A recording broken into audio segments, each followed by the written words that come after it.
Alright. Alright, let's get this party started. Hope you guys can see me. How's it going, top speed?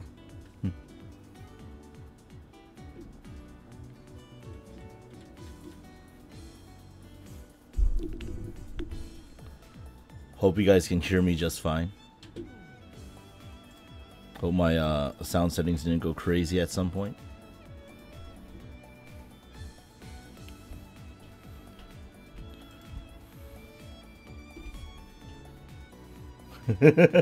No problem. How's it going, King? Oh yeah, so just before the live stream starts, I want to show off the fact that I have prepared for emergency situations where I may have to leave. Yo, thanks, G. How's it going? King needs some kisses. Get this man a Nowagu. Anyway, so for those emergency situations that I may be called for, I got just a thing, and it's my bathroom break idol picture. So expect that at some point if I ever have to really go potty. Not as big here. I might actually probably see a lot more action in the how's it going, Casserola? Yo, how's it going? Welcome. It's like 7 o'clock and you're here. Nice. Anyway, it's Monday, 7 p.m. Eastern Standard Time. Ladies and gentlemen, welcome to the Monday Night Livestream hosted by yours truly, animefanrk2k. Yukeon, I mean, where do you think I got the name Yui from? Today we're gonna play some more of the Fruit of Grisaia. And last time, I think we did a good chunk of it. Yeah, I finally got the emergency door play for the stream, it's true. There you go.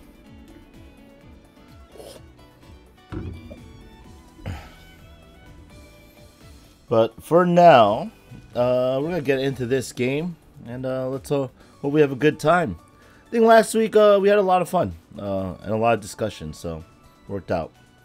Anyway, sometimes I'm amazed at the human capacity to adapt. Generally speaking, the speed with which someone picks up the knack of something is proportional to their performance, but it's surprisingly difficult to guess the fastest learners ahead of time. Exceptionally talented individuals can often apply their existing skills to a new task. But it's not uncommon for someone who seems inferior in other respects to abruptly discover an astonishing talent in one specific field. Case in point, ever since I was a kid, I had a firm reputation for being below average at everything I tried.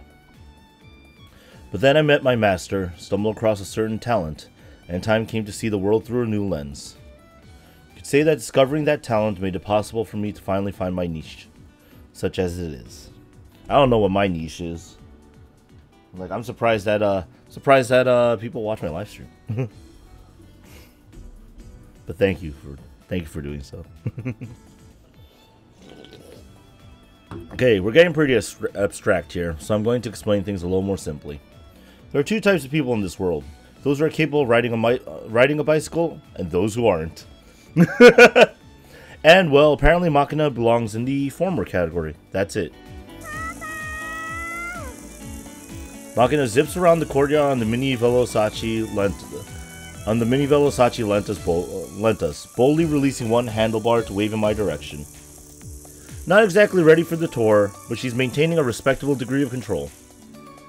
The girl got on a bicycle for the first time yesterday.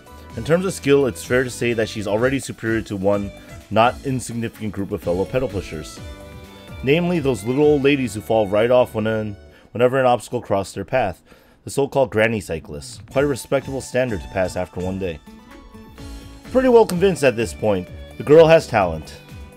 Perhaps it was my rigorous training and the finest tradition of a culture that produced 300 warriors who faced down 1,000,000 Persians that allowed it to blossom? No, I'm pretty sure that Amane did a better job than you. I nod deeply, satisfied to see the wisdom of my educational methods reaffirmed. As Makina pumps away at the pedals, enthralled with the bursts of speed she can produce on her own power, her face seems to have frozen in a manically joyful grin. Oh.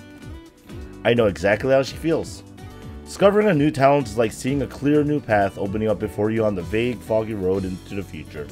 It's a downright stirring feeling. Will I be able to prepare the sort of road this daughter of mine deserves?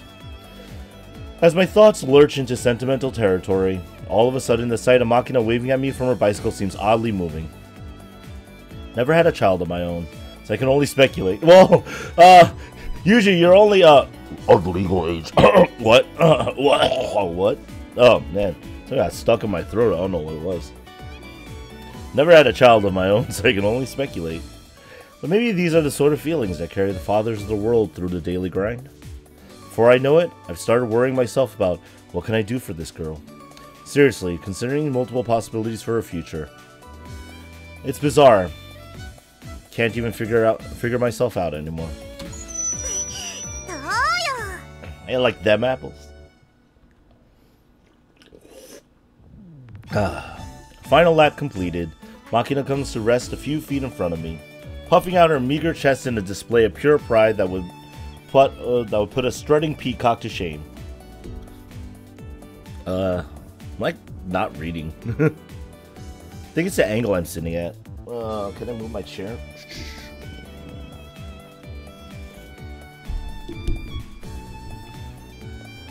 That might help a little bit. You're a cocky little punk, but I must admit, you've gotten the general idea.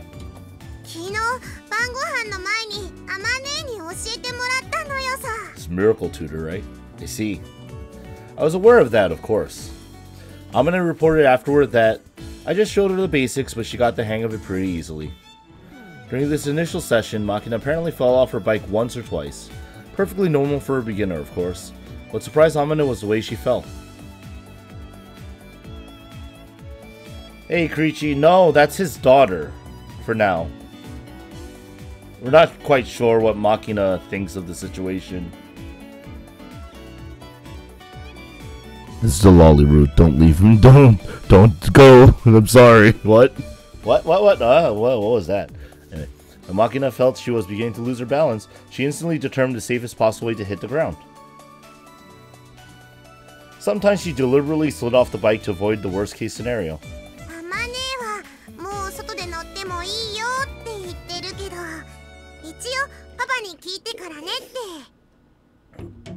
Alright then, how about you follow me on the bike when I go running today?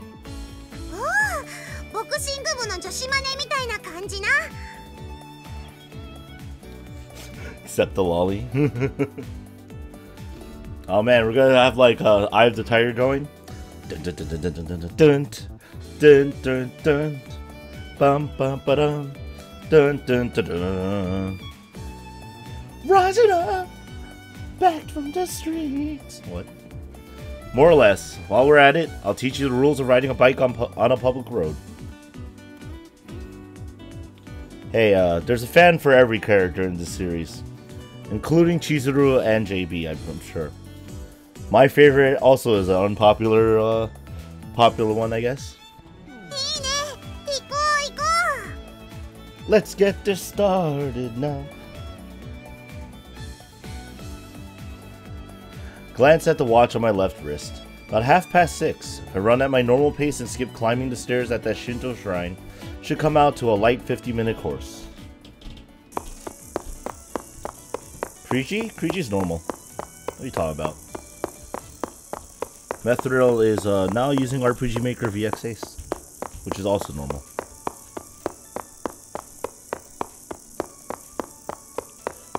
Once you get the hang of riding a bike, wanting to pedal out into the world is only human. And by the way, King, that's rude. He didn't even do anything yet. That is rude and uncalled for. Apologize, man.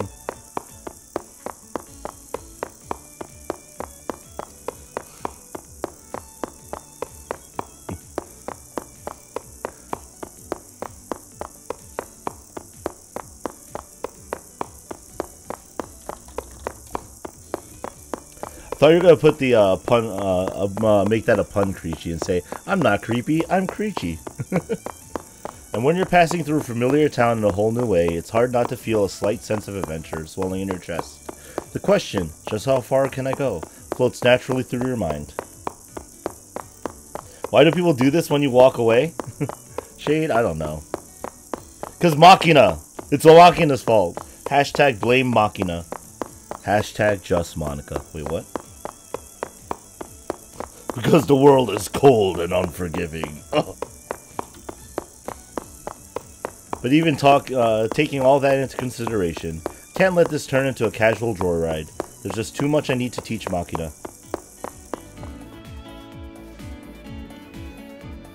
First, the most fundamental of the fundamentals, how to focus your attention when operating a vehicle. There are far too many people who only look directly in front of them. No, hashtag blame Makina, because Makina is the reason why all these questions were asked. And I say all these questions, but there's only one question asked, and it's a pretty honest one. So, you know, what are you gonna do? It is the Makina route. You know what's happening. At the very least, I want Makina looking far enough down the road to notice hazards 15 meters or more in advance. And while checking her side should go without saying, I don't want the girl ignoring what's behind her either. Unlike motorcycles or cars, bicycles don't have blinkers or brake lights. Keeping everyone around you informed of your intentions requires deliberate care on your part. By checking both sides ahead of time, you can avoid problems when you change a lane or make a turn. And being aware of what's behind you dramatically reduces the risks of being rear-ended while braking. I'm jogging along explaining these matters to Makina when we pass a pink collar worker, casually fiddling with her cell phone as she steers her car with one careless hand. Take a look at that, Makina. Bicycle accidents are on the rise these days, and the majority are directly caused by happy-go-lucky types like her. Guys, if you're gonna bully people, don't. Jeez. Come on, guys. 10 minutes into a live stream.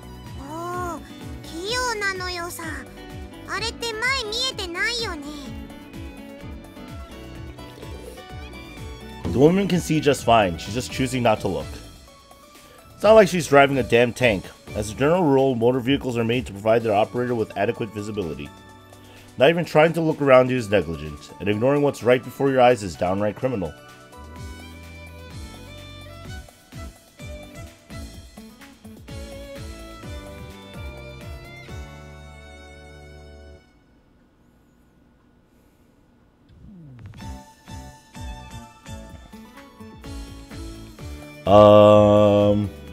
I will start timing everyone out in the chat, guys, if you literally don't stop. And we don't want that. Yo, that's not a fucking excuse, man. It's Monday. Weekend's over. Wake up.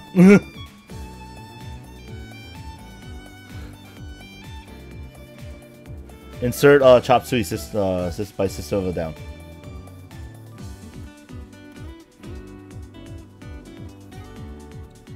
Averting your gaze from things you'd rather not see, covering your ears against unpleasant words. Exactly the sort of casual arrogance that once led Japan into an unwinnable war. I think we'd have learned our lesson by now. Look at what Yuji is saying, guys. Averting your gaze from things you'd rather not see, covering your ears against unpleasant words. Exactly the sort of casual arrogance that once led a country into an unwinnable war. That's actually very progressive, actually, from a visual novel from a Japanese writer. In any case, never operate a vehicle while playing with your cell phone, and keep your headphones off too. Always pay attention to your surroundings. Be aware of how well others can see you. That alone should be enough to avoid a good percentage of preventable accidents you might suffer otherwise. You have Pop Team Epic Dating Sim? No, it'd just be memes.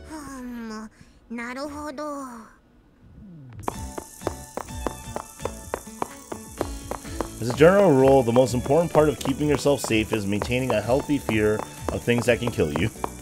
A healthy fear, guys. There. Fear itself is not the enemy. Being a little afraid is okay. Don't let it control you. In other words, don't get so used to the peaceful existence you're currently enjoying that you start taking it for granted. Nothing went wrong yesterday, and today's been smooth sailing as well, so tomorrow will no doubt be just the same. Such careless thinking sneaks up on you, and when a real crisis arrives, it can render you utterly helpless. Yeah, this game is actually, it throws some... Actually, the Makina route so far, I think, has been pretty good about throwing us some good life lessons. Repressing this rather theoretical point won't do much good.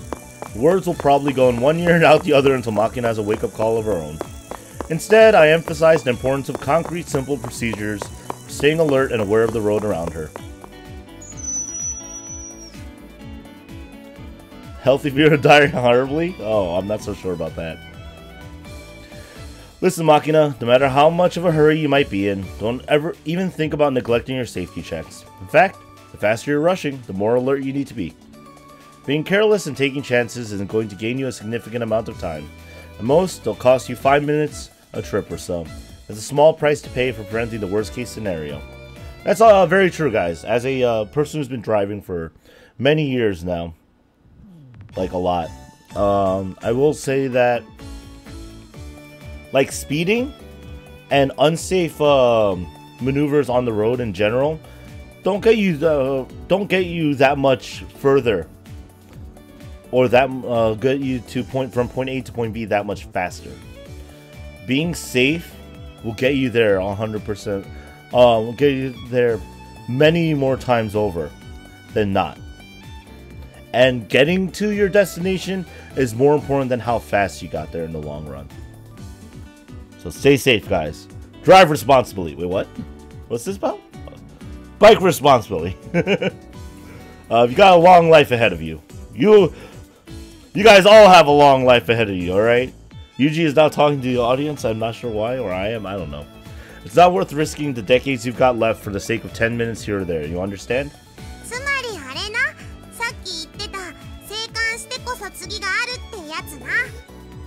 Hey, she learned.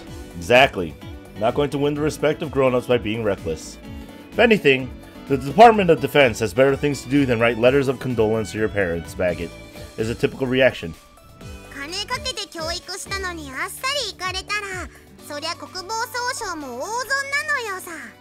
What?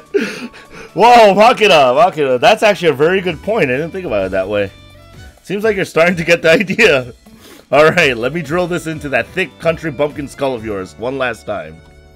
Here's my rule. Don't die before your parents. And I will teach you the skills you need to keep yourself in one piece. So don't waste our efforts through sheer stupidity, understood? Come on, they're both vehicles. They're both vehicles, you know? They are. Sir! Yes, sir! Makina is being drilled. Not in that way, guys. Good. Pretty decent answer for a shit-eating recruit. Spend our training here for the day. Clicking her heels together, Makina smartly snaps a hand to her head.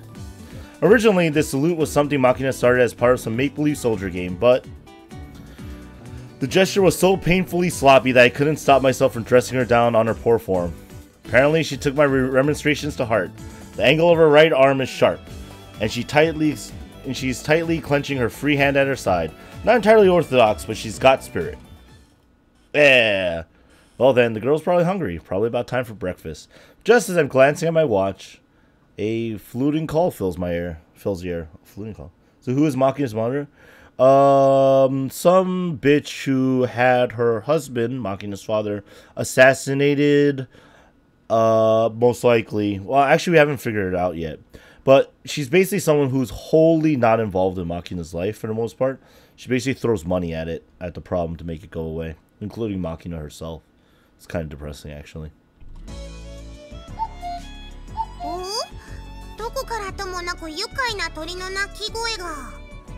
Oh, isn't that the cuckoo at the top of the tree? Ah, that's a cuckoo. He was singing yesterday morning, too.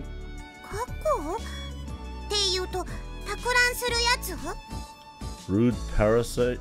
What? Press, you know that. Yeah, cuckoos lay their eggs in the nest of other birds, like the shrike or reed wall. Oh! Oh, that's what she means. Okay. Like the shrike or reed warbler, yes. Since this one's been around 2 days in a row, there's probably a nest around here.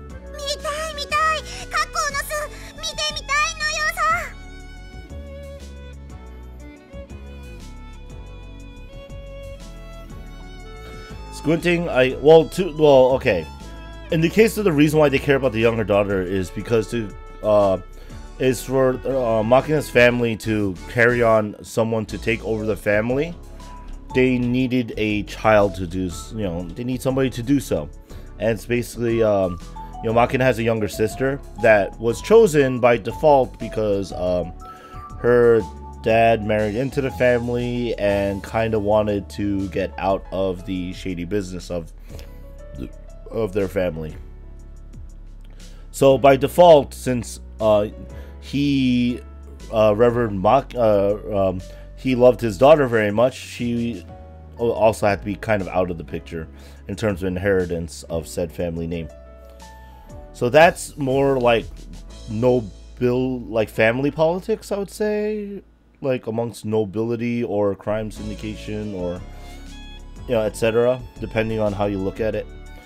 So it's by chance Makina gets snubbed, but no one's gonna do Makina any favors, unfortunately, except throw money at the problem to quote unquote be a parent, is I think what is happening. Anyway, squinting, I carefully look over the area the bird song is coming from. Search proves slightly easier this time around.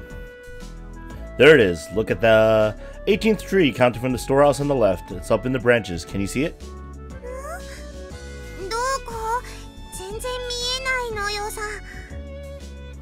You just realized you're 10 seconds behind the stream? Oh, it's okay. There's gonna be a slight delay between the stream and anyway.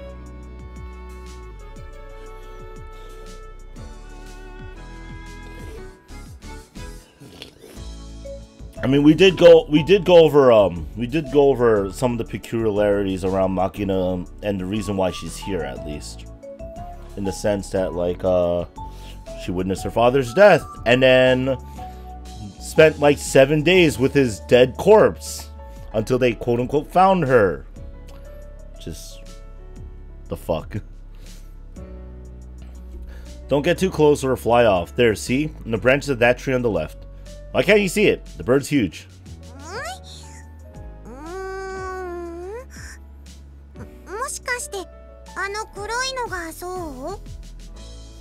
Closer to gray than black, I say. Orange eyes and feet, though.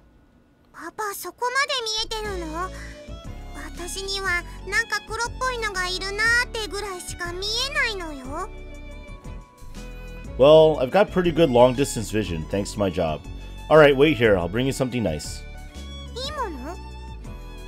I'll be back soon. Don't run around and scare the cuckoo off, alright? He's gonna take a picture of it. Jog back to the dorm, then drag out the rucksack containing all my earthly possessions from the back of my closet. I know it's a little pathetic to admit this myself, but there's a hell of a lot of useless junk in this thing. The container I finally retrieved from the very bottom of the bag just looks like a tackle box at a glance. But instead of lures, it's packed full of old tools I no longer actively use in the field. An assortment of Allen wrenches in all sizes, a short-handed stubby driver, an old Palm PC with a monochrome screen, a GPS that's grown unusually inaccurate. Sifting through it all, I finally spot a small black case. There it is. Retrieve the case, open the two sliding clasps, holding it closed, flip open the lid. God damn it, Meth! Stop going online and offline. In the middle of a cushioning bed of foam, there's a long tube glazed to a dull, non-reflective black. Specifically, it's a loopholed MK-M3, a sight my master bought for me as a toy one Christmas. I'm equipped with nicer optics these days, so I haven't used the thing in years, but I never got around to throwing it out. Remove the lens cap and try peering inside. The wire reticle doesn't seem to have been belted off center. Sliding it back into the case, I take the whole package under my arm, head back to the courtyard where Makina's waiting. Oh, he's gonna give her to her. She's gonna get a gift of a sight. Sorry for the wait, the cuckoo's still singing?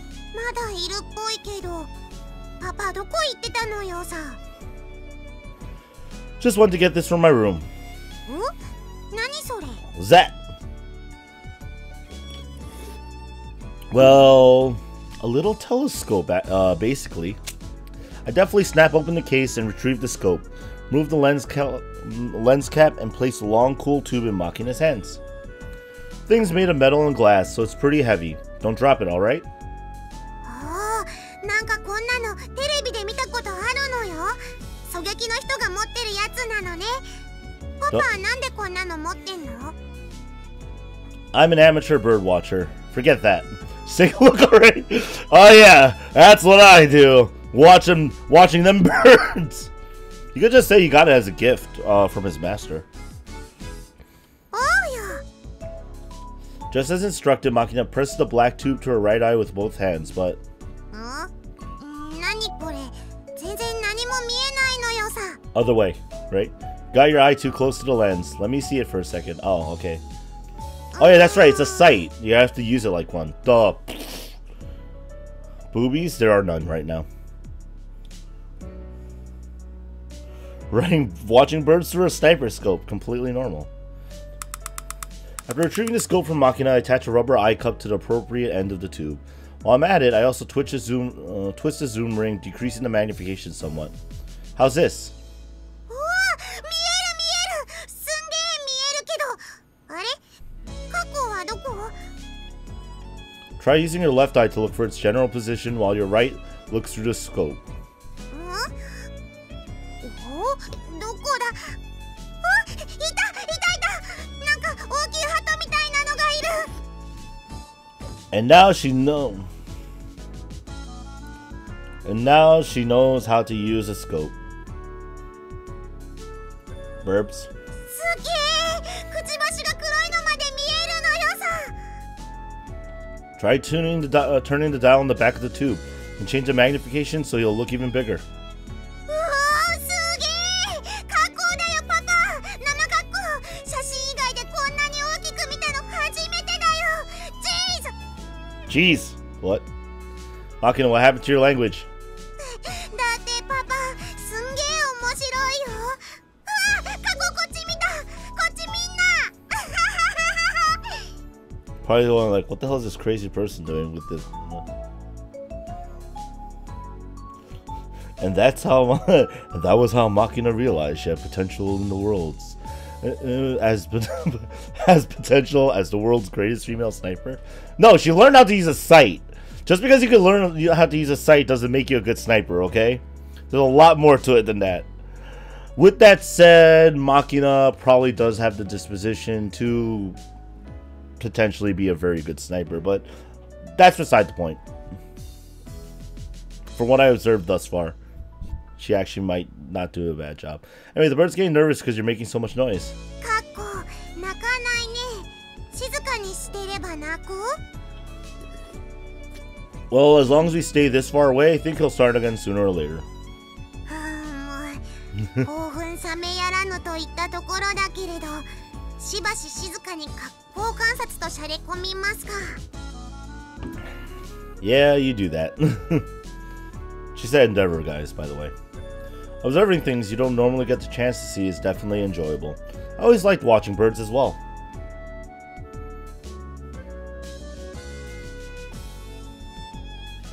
Exactly. There are a lot of things involved in it.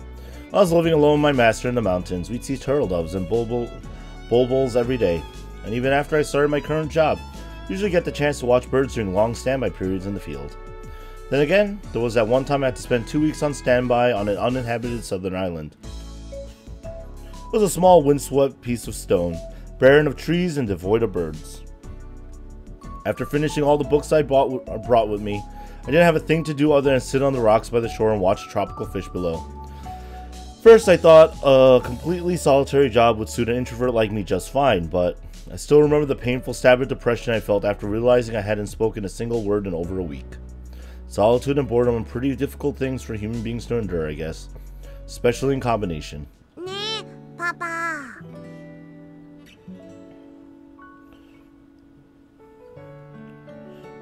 King, if you had a battle in real life against a sniper, you would never get to the sniper if they're a good sniper.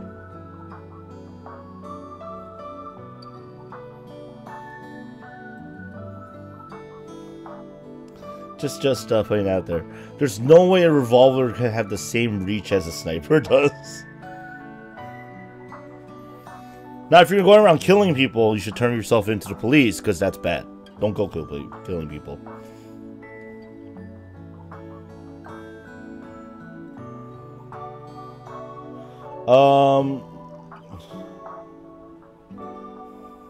Dude, if you're playing Metal Gear Solid, that is not true to real life. And plus, Snakes is Super Soldier.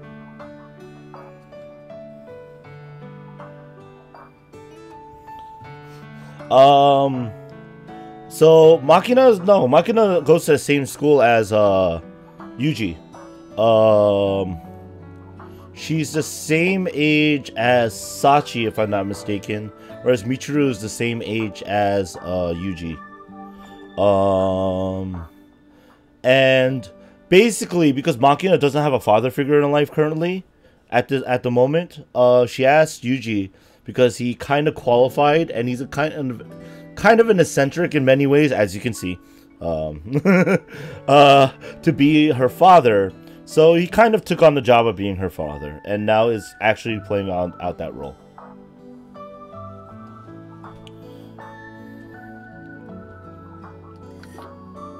What? I would say that. What makes you ask?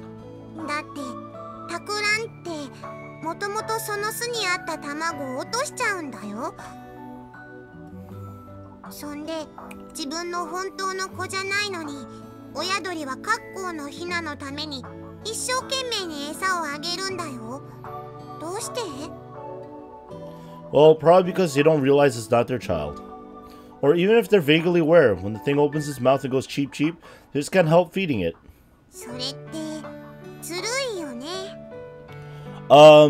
It's not like an official adoption, but yes, Yuji is taking that, Yuji is taking the father role seriously, for now. We'll see where it goes. You know, that's why we're playing through this visual novel, because I have no idea how it ends. If you want spoilers, ask like someone like Shadeloft there, in DMs. Oh. That's right, Shade. I'm telling people to slide into your DMs for Grisaia spoilers. Unfair might be one way to put it, yeah, but that's just their strategy as a species. If the Cuckoos played fair, they wouldn't be here today.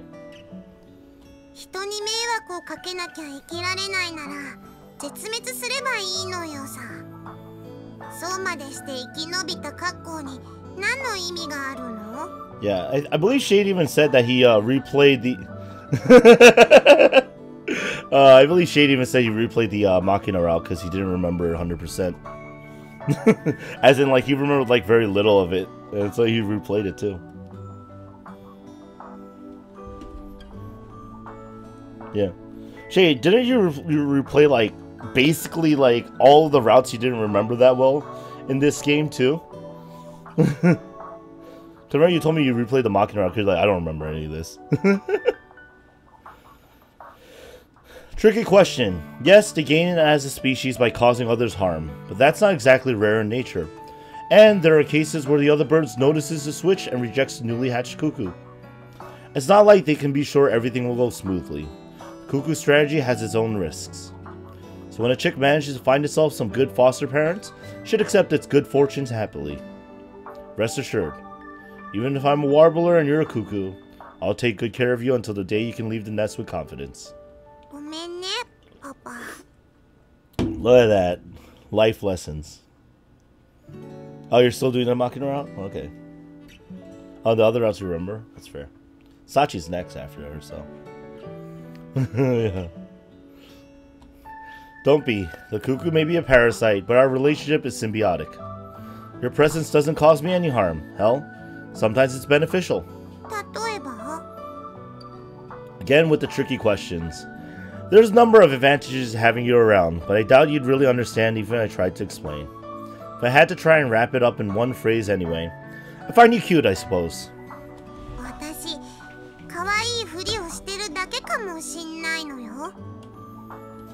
Please don't tell me you've been mangling the Japanese language all this time out of some misguided attempt to be cutesy, badly overrating your talent as an actress.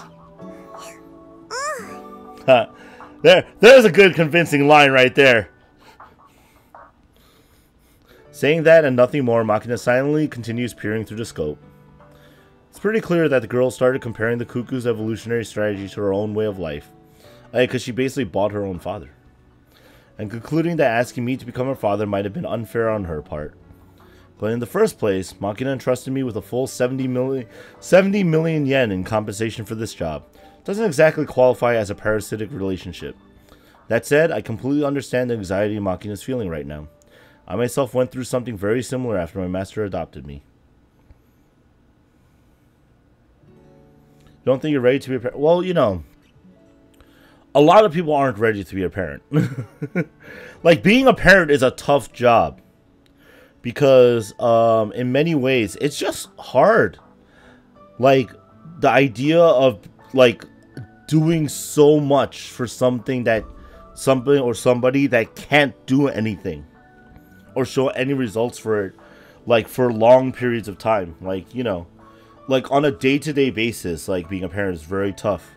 No matter the age of your child. Whether they be, like, newborn, infancy, baby, toddler, elementary school, middle school, junior high school, college levels, even adulthood.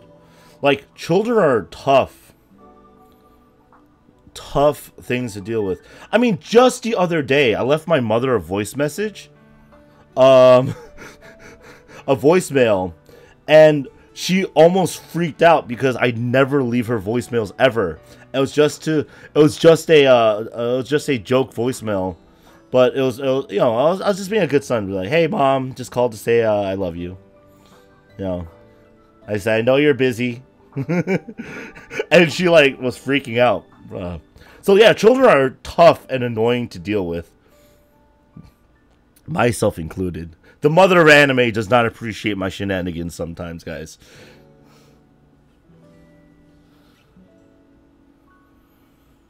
I was one of those kids growing up, not gonna lie. I asked her many times why she bothered to take in a worthless, incompetent brat like me. Every time my master gave me the same answer. You need to get over this idea that you can't do anything, kid. It's a self-fulfilling prophecy. The way you look at things makes a hell of a lot more difference than you realize.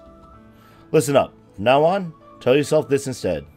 I can't do everything well, but there's nothing I can't do at all. Got that? And in the end, it didn't prove that difficult to find something I wasn't so useless at. Something that gave me a kind of worth. If I hadn't met my master, I probably would have gone my whole life without discovering that. You know, it's, you know, disorders are tough as well. Like life itself is going to be very tough for lots of people. It's true. Hmm?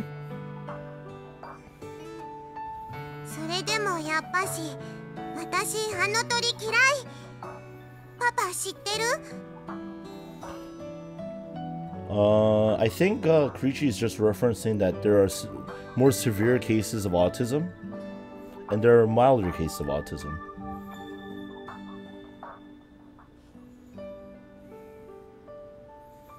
Oh, that could be tough.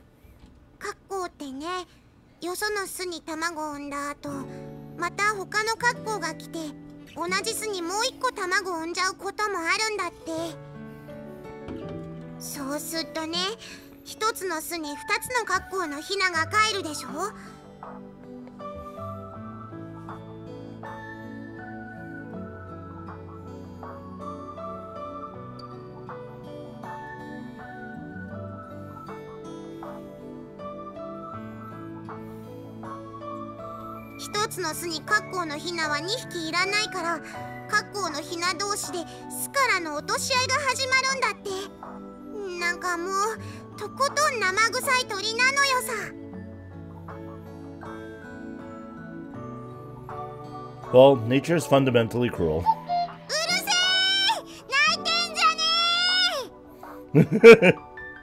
Weren't you waiting for it to sing?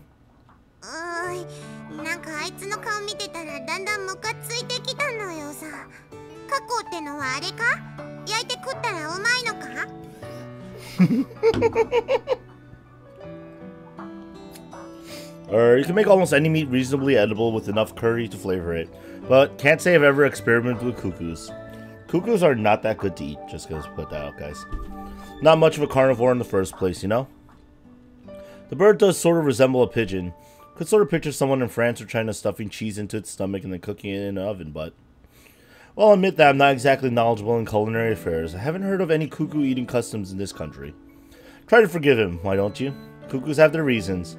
Just because he's a parasite doesn't mean he's a jerk.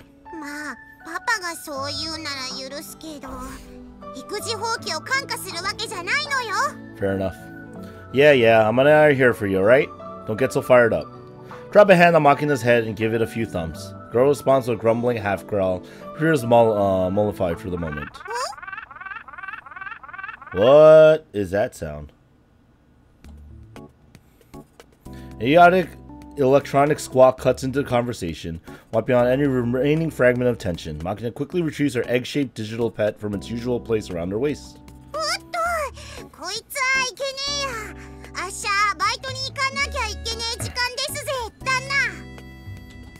Are you supposed to be a Tokyo kid now? It's currently 7:30 by my watch. Pretty sure Makina was scheduled for her first shift at the bakery starting at 8 this morning.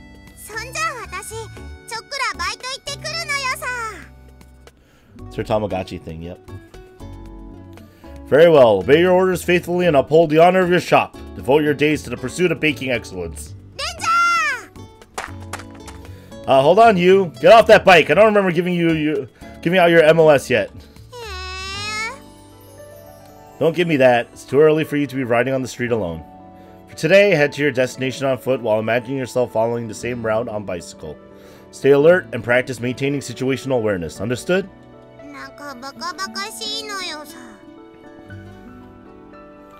What kind of an attitude is that? Approach your drills as if they were real combat. Also, don't casually wander off with my scope in your hand. Oh. Is this how it went with Amina's boots too? You're hopeless. I don't mind letting you have the thing if you like it. You're not going to need it at the bakery. Leave it behind.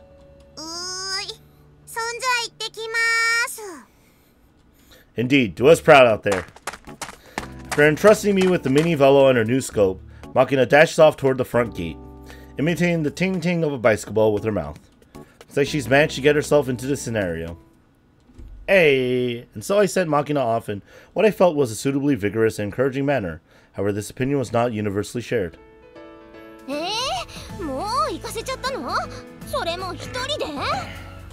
What? As should probably go without saying at this point, the objector was Suo Amane. Failed to see the problem here. When the designated time arrives, you head into the field. That's what a job is. Watching as I dig into my breakfast of cold pasta with tomato and basil sauce, Amane contorts her face with an exaggerated display of sadness. Oh, it's because she didn't eat breakfast?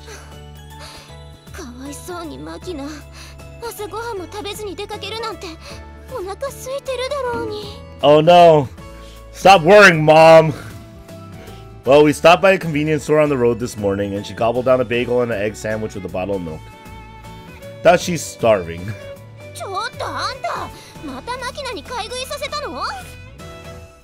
Man! If a bagel... was it a bagel egg sandwich and a bottle of milk? Let me go back. Bagel and an egg sandwich and a bottle of milk. That's your idea of a snack? Then you eat like I do. Because, yeah, I totally eat that for snack food. I mean, the girl said she was so hungry she couldn't move.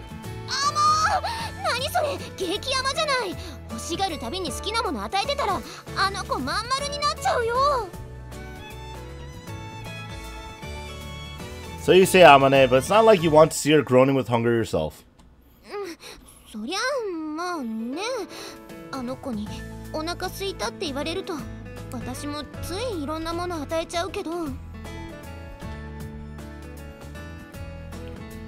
Code cooks all his meals. He's a pretty good, he lives a pretty good life. I can't wait for the Code cooking show to start one day. Yeah, bagels are great. I agree, Top Speed.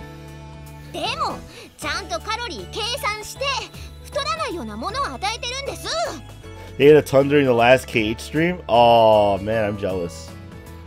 Yeah, my bad. That's why I'm heroically eating her share of breakfast, you made, see? 全然言い訳になってないんですけど Now that you mention it. Matter of fact, eating outside often makes me realize just how good the stuff Amane makes really is. The pasta I'm working on right now is pretty simple stuff, but I have to admit, it's delicious. Really can make anything taste good, Amane. そんなこと言ったって騙されないんですよーだ Might not be worth much coming from a man with notoriously dull taste buds. I was being completely sincere. わかったわよもうわかったから今朝マキナが何を食べたかちゃんと教えなさいよ Like I said, an egg sandwich, a bagel, and a bottle of milk. ベーグルはハムとチーズのやつ Good guess. マキナはハムもチーズも大好きだし噛み応えのあるパンも大好きだしね卵サンドは普通の三角のやつ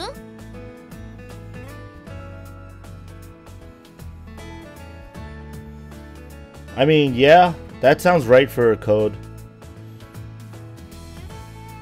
I mean, that's true for a lot of people.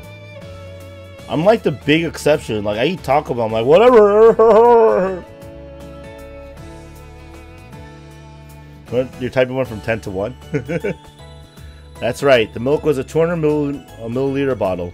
Don't remember the brand, but there was something about packed full of calcium on the label. 成分調整牛乳ね200ml で約120キロカロリーとして What 120 ベ kilocalories? ーグルが200キロカロリー卵サンドが300キロカロリーと考えると620キロか卵サンドがでかいな Should be fine. She was on the bicycle for a good hour burning that off. まあねそれに朝はいくら食べても平気なのよね割とでもその分夜食べる量を少し減らさなきゃ具体的には200キロカロリーほど You're seriously diligent.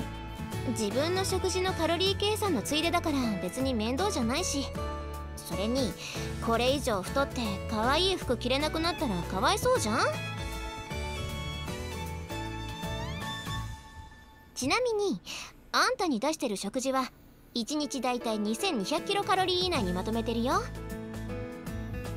What? You're planning out my diet as well? だってあんたの普段の食事見てたらなんか1500キロカロリーぐらいしか取ってないんだものそれじゃ痩せちゃうよ Oh, wow. Wait, is this why you're constantly feeding me pumpkin? かぼちゃを舐めるなよかぼちゃは栄養の塊まさに無敵の健康食品かぼちゃがあれば10年は戦えるあれはいいものです Oh man, I dislike pumpkin. I would die, but like, oh, I'm not a big squash person. Are pumpkins really that amazing? Oh, they actually are. UG. Well, you might not know much about pumpkins and squashes in general, but pumpkins and squashes have very good nutritional value. I just don't like them. ちなみに私のこの体型はかぼちゃダイエットのおかげで維持できてるんだよビタミンたっぷりでお肌もツヤツヤ活性酸素も除去してくれるし体温が上がって基礎代謝が高まるから痩せるし何より食物繊維が豊富でいいこと尽くし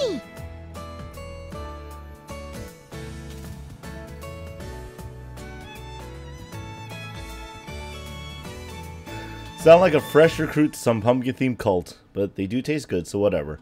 でしょそこで今日のお昼はかぼちゃの冷たいスープを Oh god. スオさんちょっといいかしら Hey, it's Yumiko. 何頼まれていたものいくつか調べておいたけど結局どうするのネットで買うの Oh snap! She's using the internets. 値段はどうだったそうね店頭価格と比べるとおおむね2000円から2500円の値引きね送料を考えるとトントンか500円から800円のお得ってところかしら Yo, 800 yen's money, man.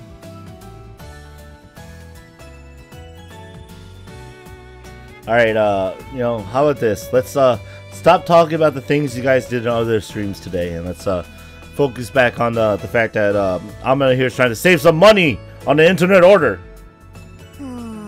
微妙だな。 What are you people talking about? ああ、なんかね、マキナの話を聞いてたら、私もパンが焼いてみたくなって。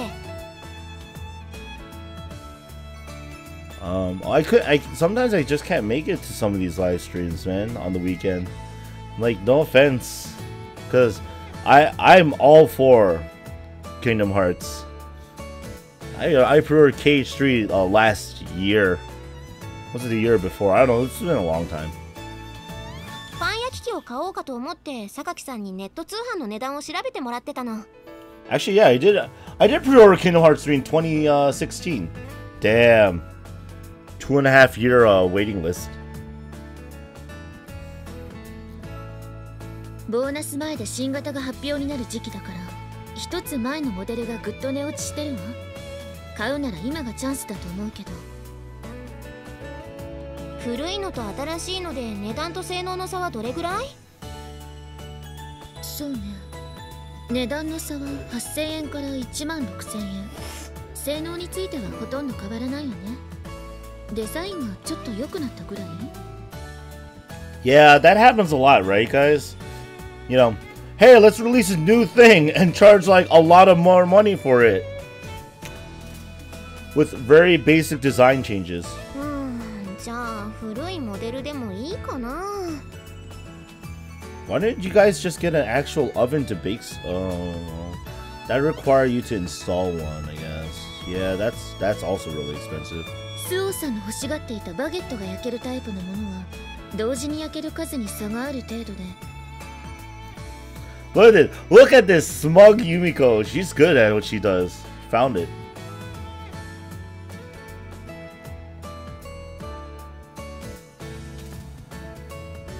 Yay! Let's yell about friendship, Tatspeed, as well. You can yell about friendship. Friendship's good. I love friendship! Friendship! Unless it's Mortal Kombat, in which case it's all about fatalities, unfortunately.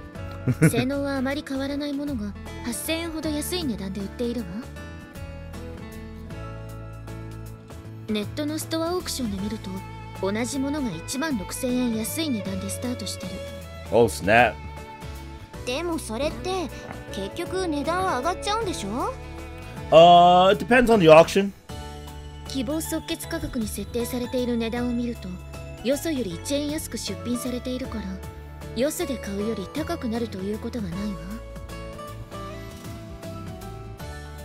ただ注意しないと送料が別途かかるケースがあるけど今回見ているストアは送料が無料のようね。I'd say EA's worse. Assuming the price will probably end up somewhere in the middle. That's still 8,000 yen cheaper than buying it in a store. You're surprisingly good at this sort of thing for a rich girl, Sakaki. 私としては経済に精通していると受け取ってもらいたいところなのだけれど。That's fair. I see. Got a good nose for money, Sakaki. なんだか微妙な言い方ね。別に構わないけれど。I don't know. It looks like you just pissed her off, Yuji. それにしても8000円の差額か。どうしよう。頑張れば値切れない数字じゃないのよね。Oh man, I'm gonna. Yo, I could totally relate. I could totally talk down that price as well in the 素 store. 直にネットで買うか。それとも店頭で形地放り出すか。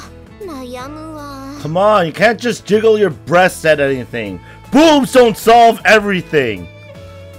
Gosh. In before all the comments say otherwise. 普通にネットで買ったらどう？クレジットカードを持っているのでしょ？まあそれでもいいんだけど、やっぱり商店街の電気屋さんで買おうかと思って。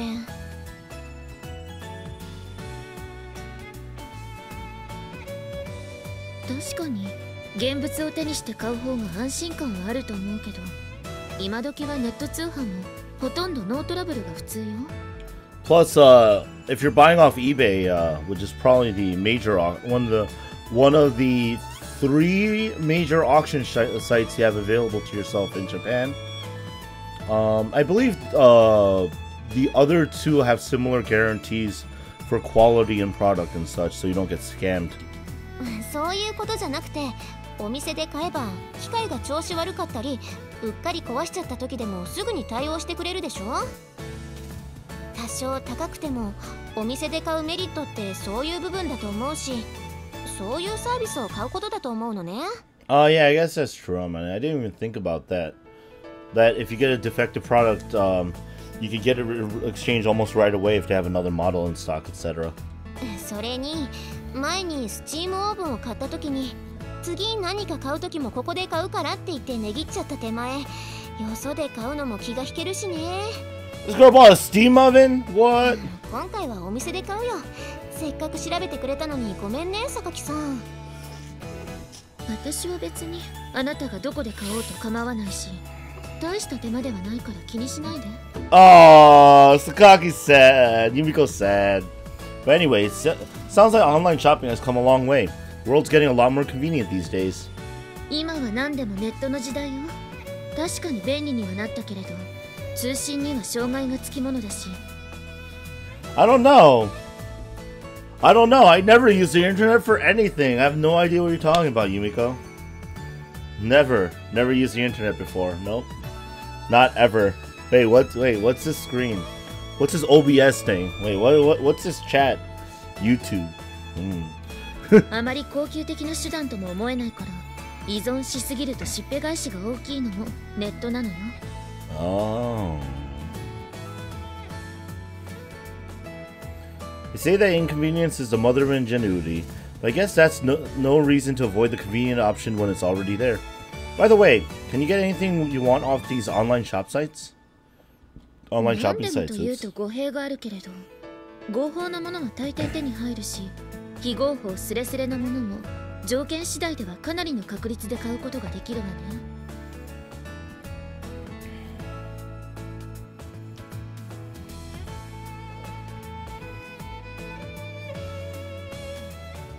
Yeah, welcome to the internet age, guys. Where technology improves in such a pace that we're not really sure what we're doing with it anymore. I see. 何よユージ、あんたなんか変なもの買おうとしてんじゃないでしょうね。No. I was thinking I'd buy Makina a little toy, but it's not exactly urgent. I was just a little curious.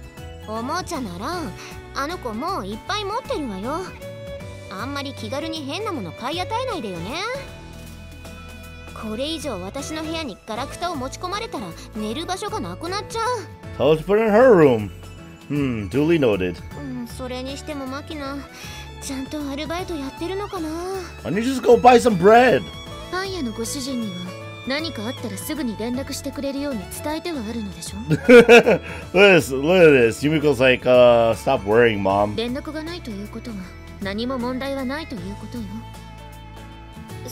それはそうなんだけど。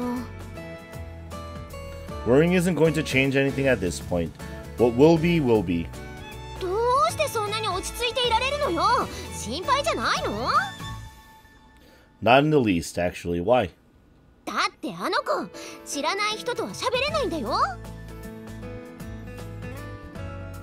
Yeah, I mentioned that as well, but Makina says she's going to try her best to get over it. 頑張ってもダメな時だってあるでしょうに。You can cross that bridge when we come to it. Don't worry. I think Makina's going to handle this just fine. やっぱ私は待ってるだけなんて無理。後でこっそり様子見に行ってこようかな。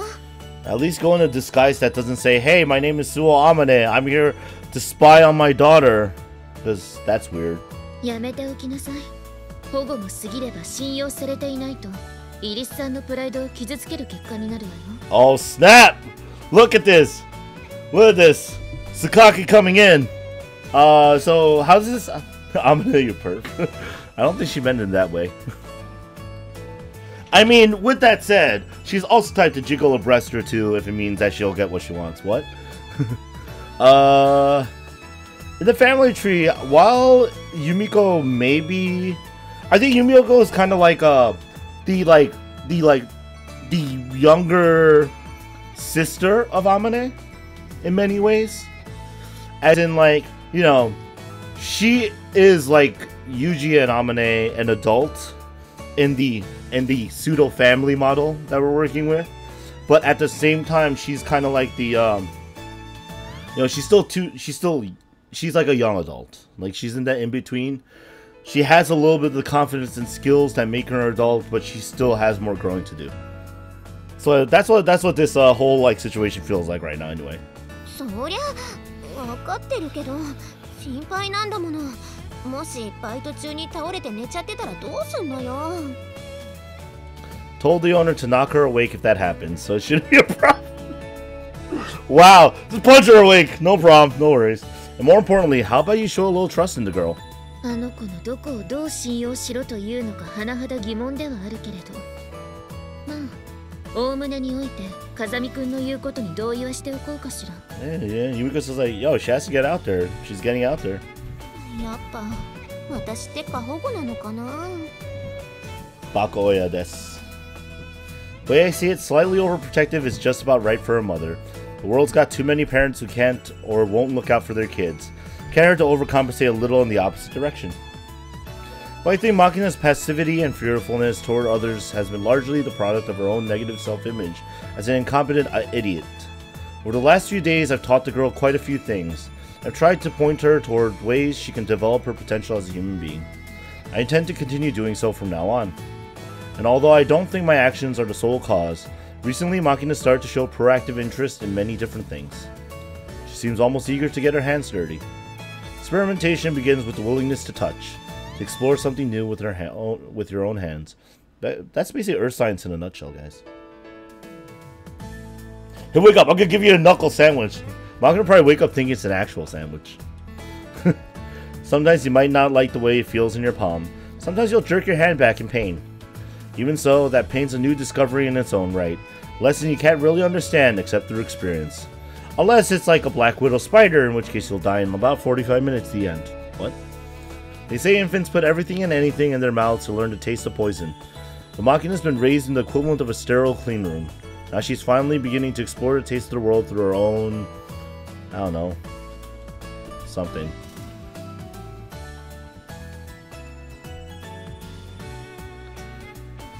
Through her own... Oops. Through her own free will. Okay. That's what it said.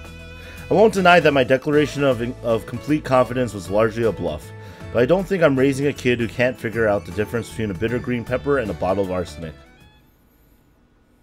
That's the hope anyway. What's up? Soon enough, evening came. Although her first shift at her new job ended some time ago, Makina hasn't returned. Amane, who suffered through the day in a state of constant distracted worry, finally broke down and called the bakery. As it turns out, the girl had left right on time some 30 minutes ago. This prompted Amane to shout, "Shwa!" I don't know what that means. Attempt a dramatic leap to her feet with the cell phone still pressed to her ear. But unfortunately, the woman had been sitting on the couch with her long hair tucked under her sizable buttocks. As her head snapped backward with a painful yank, Amane let out a long groan of uncertain meaning, something along the lines of "Whoa!" Then turned her impotent anger on the target closest at hand. "Hey, Yuji! Why'd you pick up Makina? Get going!" What? It's not like I sent the girl off for her first day at kindergarten. Makina's not a child, right? She'll come wandering back on her own eventually. Such were my honest thoughts on the matter. Faced with the sheer irritable fury in Amane's slightly teary eyes as she rubbed her scalp, I couldn't find the courage to voice them. You win this time, Amane. None of these girls have discernible lips? That's very true. That's just anime, man. That's just anime in many ways. This isn't shoujo anime where everyone does have very discernible lips. Sighing inwardly, I pushed myself up off my seat. Thinking she saw some huge dog, Great Pyrenees or something like that. I can't say that. I'm sorry. Then latched onto the thing and buried herself in its fur, completely losing track of time. In that scenario, the owner would have to continue walking their dog at some point, meaning Makina should come back on her own eventually. But depending on how things played out, she might tag along on the rest of the walk, following them all the way home, eventually ending up in a stranger's living room, snacking on sweet cakes and tea. Disturbingly plausible scenario.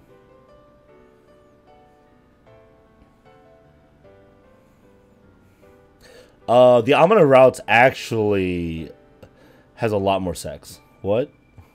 Unopposed motherly fury, top speed? Yes.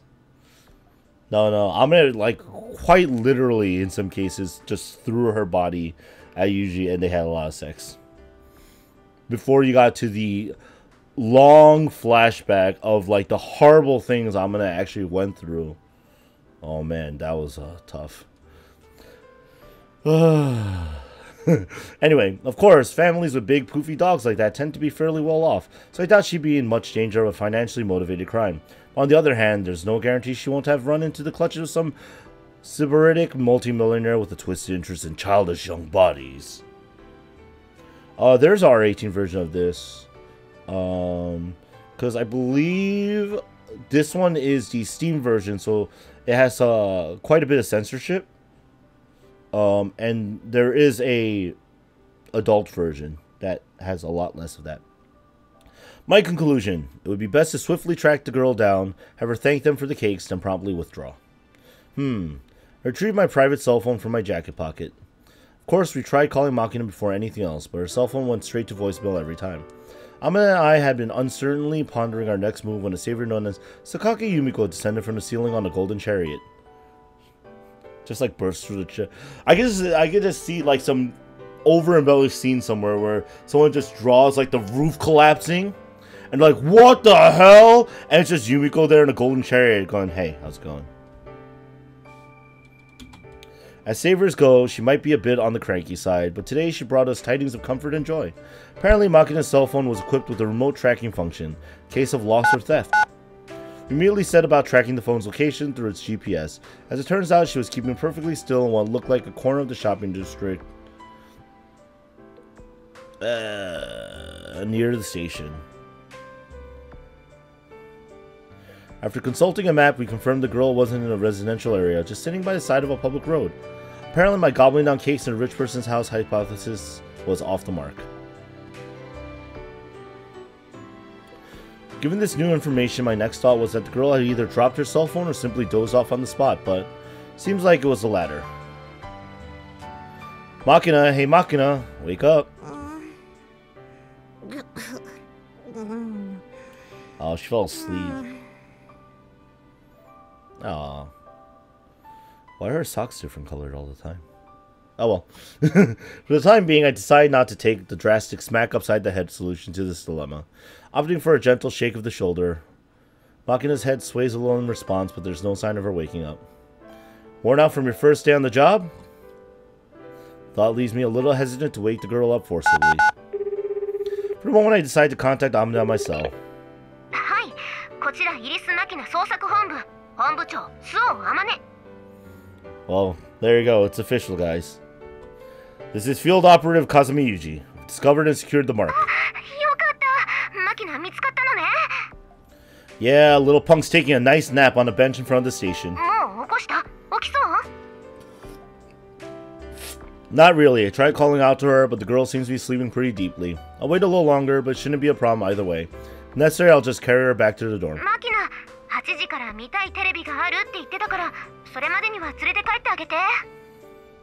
Understood. Nothing further to report. I'm ending the call. Alright then. Hey Makina, can you wake up for me?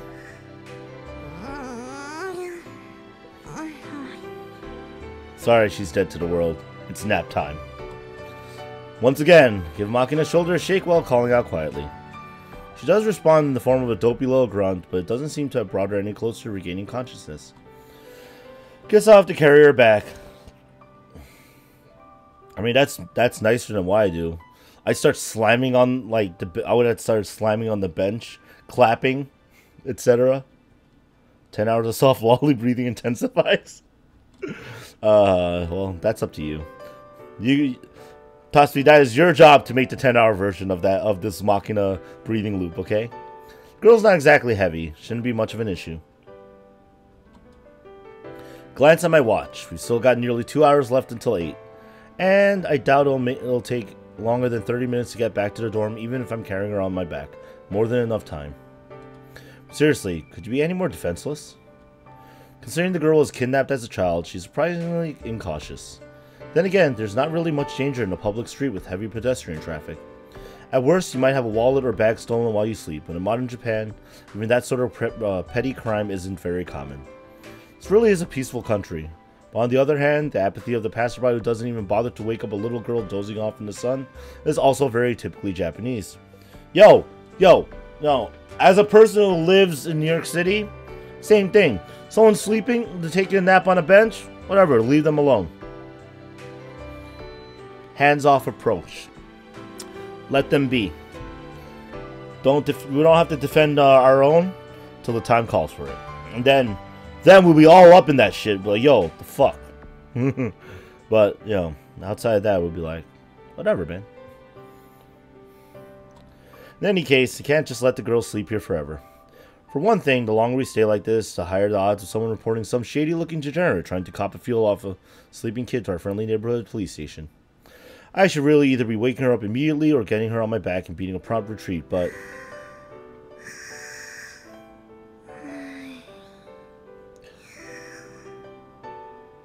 yeah, literally on the way home from one of her extracurricular classes, I believe. She was kidnapped, and a ransom was demanded to Makina's family for her dad to bring the money. And he arrived, and they killed him and left Makina tied there for 7 days. It was pretty terrible. Watching Makina draw soft, regular breaths, I can't help wanting to just let her be. I know this might sound a little strange, but I don't dislike watching women sleep. Yeah, Yuji, that's very creepy. Doesn't matter if it's a ridiculously powerful and crudely masculine woman, or a shaggy-headed blonde who spends every waking moment carping like she's your damn mother. When their eyes are closed and their mouth is shut, they're cute. Same goes for Makina. Seems normally watching the girl just makes you wonder if she's burned out a couple 100,000 synapses in her brain. When sleeping quietly like this, she's genuinely adorable.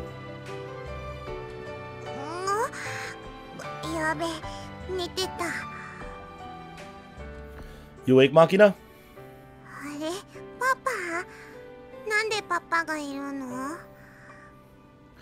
You were really taking your time getting back, so I came to pick you up.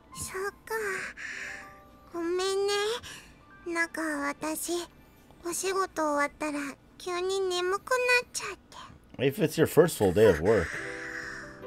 Let's see, she started at 8 and she probably ended at 5?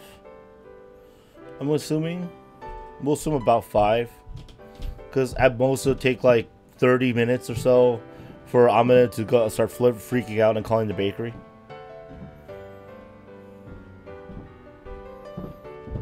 Makina opens her mouth wide and lets out a high-pitched, vaguely feline yawn. Worn out from your first day on the job?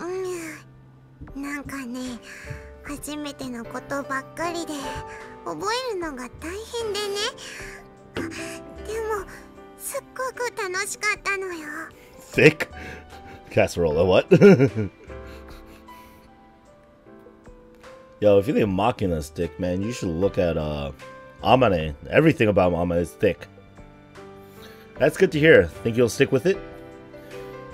Although I've been making a conscious effort to trust Makina, I was pretty worried deep down, but from the way she's talking, it sounds like she was able to concentrate on the job.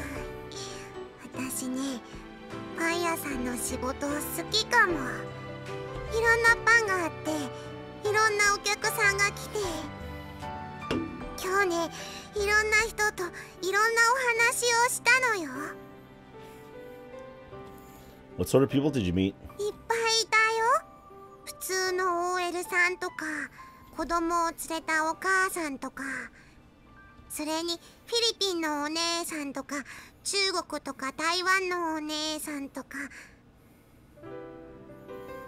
Oh, and that transvestite from Thailand too, right?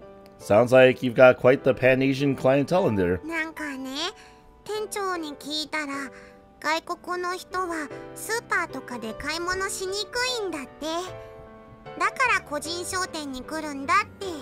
Oh, that's actually a very interesting, oh shoot.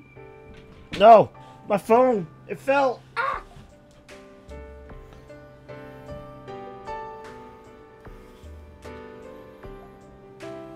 Actually, there you go. Move that out of the way. Just so we don't drop any more things than we have to. That's actually a very interesting observation. Like, I would have to find out from somebody who actually lived in Rip Anime's phone. Don't worry, guys. It just took a small tumble. It's okay. It will overcome this trial. Actually, that's an interesting observation. I wonder if that's true for foreigners at first in other countries. If, like, going to, like, a major supermarket is daunting because, like, you know, it's like the place where everybody goes, and so it could be crowded and stuff. I'll have to find out. Like, I would have to ask, like, people. Oh, okay, so you like the socks you see, Casserole? That's fair. Yes. You don't say.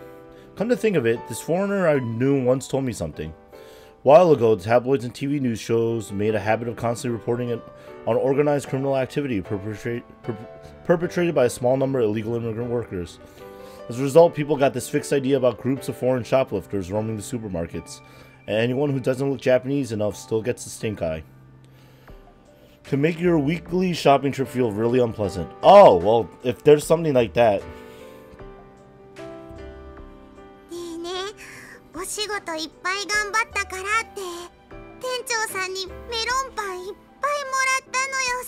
I'm just gonna dock some calories off your meal tonight then. Paper side Makina is clutching in her arms with a pack full of pastries. Judging from an intense sweet fragrance wafting from the buns, they're still hot from the oven.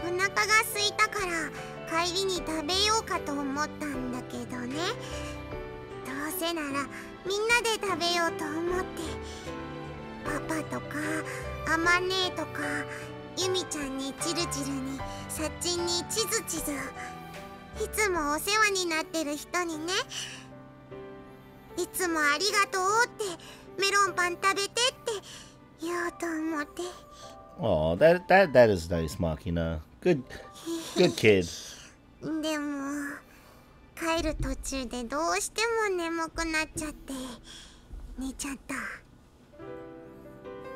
What's with this smug face?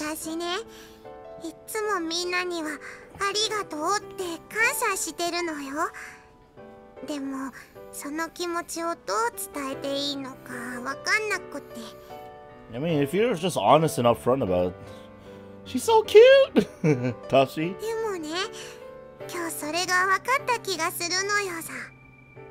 Oh.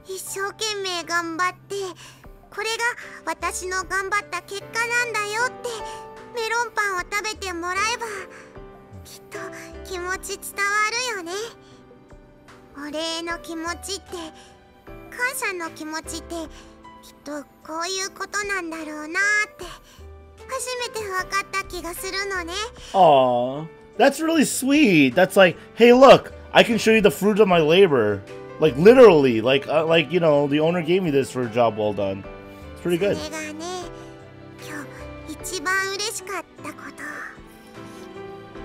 So she looks more smug than anything else, but yeah. I see. You did good, Makina. I'm sure they'll be happy. Like always, I drop my hand on Makina's head and scratch vigorously. Only to discover that her hair is moist with perspiration. Although it's gotten a little cooler now that the sun's sinking, not being outside on a summer day probably had something to do with it.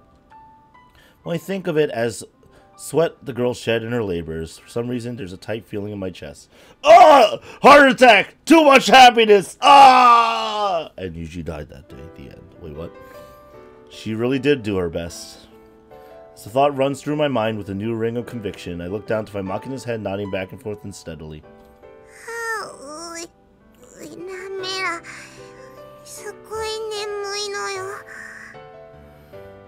That's alright. You can sleep. But can you get on my back first? I'll carry you to the dorm.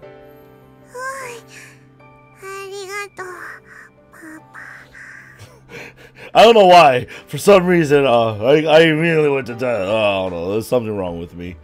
animefanrk2k.exe encountered unknown error, blue screen of death. The end. As the street fills with the pinkish glow of sunset and the cries of cicadas, I take the bag of melon buns from Makina's hands, then help her onto my back. Her body's small, light, and ridiculously warm as always, and I already feel my back growing damp with sweat. The girl's fast asleep before I can take a single step. She breathes through her nose steadily and quietly, even every exhalation tickling the nape of my neck. This habit of dozing off anywhere and any time is, as Amane puts it, probably a mild case of narcolepsy. It's just a case someone's getting murdered. I mean, I did play Higurashi, so entirely possible. Though this isn't Higurashi, don't worry. It's not anything that's unusual for me. So my big sister was just as abrupt a sleeper. I think Makina is fundamentally pretty similar to her in this respect, actually. My sister's brain ran on a higher octane fuel than most people's. The mileage wasn't great. Sometimes she'd sleep more than 12 hours in a single day. And other times I looked over a brief pause in the conversation to find she'd nodded off, after which she'd wake up only a minute or two later. The only major point of difference is that she would nod off at fixed times every day. Makina is a lot less predictable, requiring much more careful attention. Anyway, from what my sister told me when I was young, the heavy sleeping was necessary so that her unconscious mind could process the large amounts of information she absorbed while awake. Dead. Don't be dead, guys. Just be proud that Makina got through it the first day of work. In other words, nothing to get too worried about. Whoops. Shifting the melon buns to a precarious one-arm grip, I reach around to halt Makina's limp slide down my back. After pushing her firmly onto my shoulders, I resume my slow, gentle walk back to the dorm. Careful not to wake my daughter up. Probably.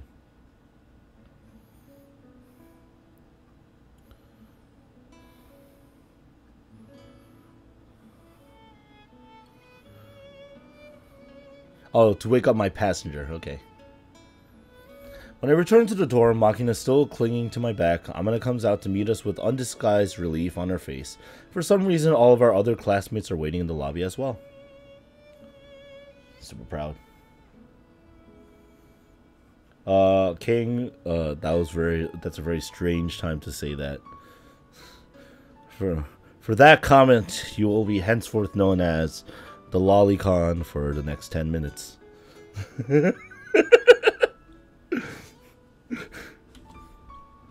Michiru, a vaguely crabby expression on her face, peers over my shoulders at Makina, asks so she fell asleep after all, in a sarcastic tone.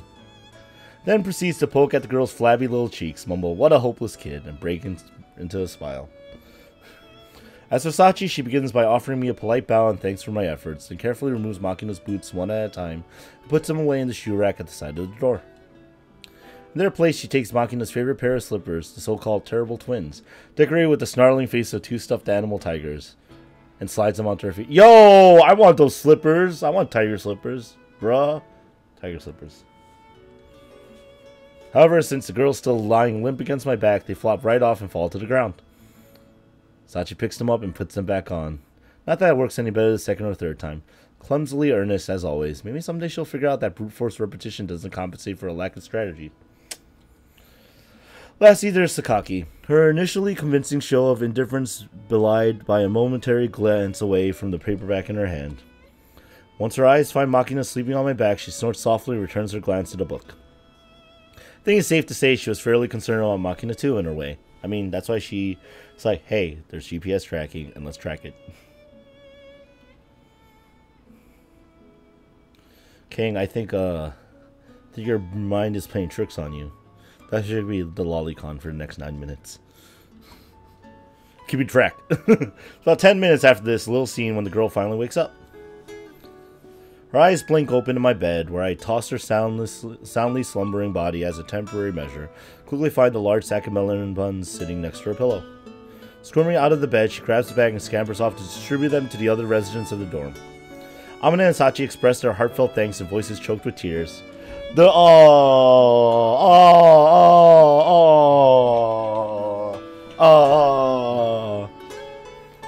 I mean, King, I'm not gonna lie, you literally did miss, like, the one really good scene with Makina in it, where she's like, she wanted to express her thanks to the others for, and she wasn't really sure how, but because, like, her first day of work went over well, and then she got some melon bread from the owner, she wanted to express it by giving them some the bread souvenir to thank them.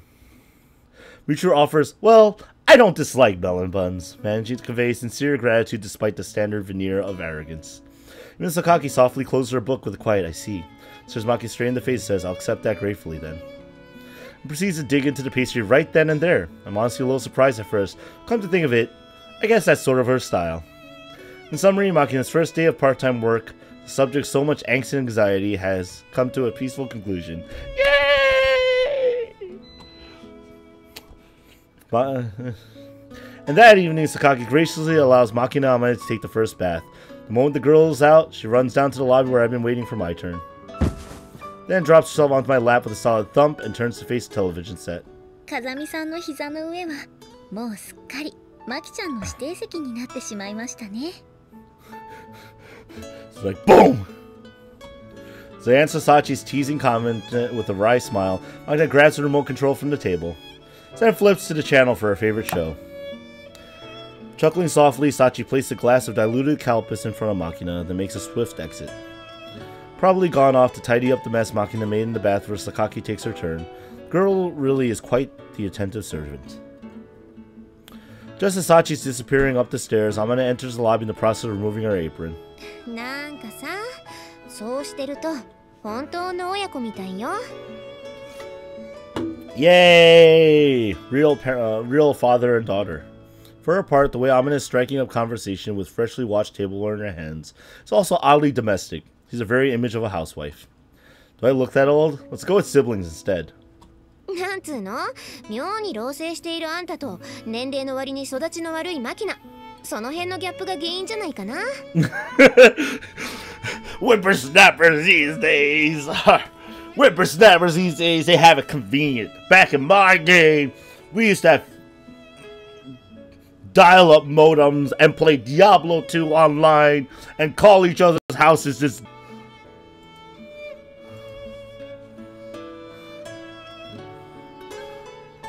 Alright, we're back. We're back. Not everyone's dead. That was quite literally out of nowhere. OBS like, hey, you just got disconnected and now you're reconnected. I hope, hey guys, sorry for that brief, and then everyone died at the end. No, come back to life, everybody! No, don't die. Anyway. Oh my.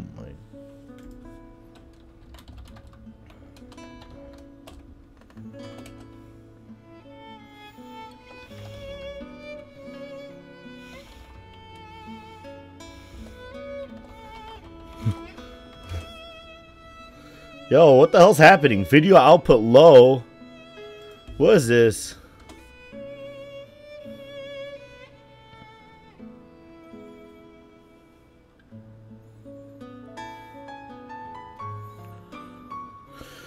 Oh, man.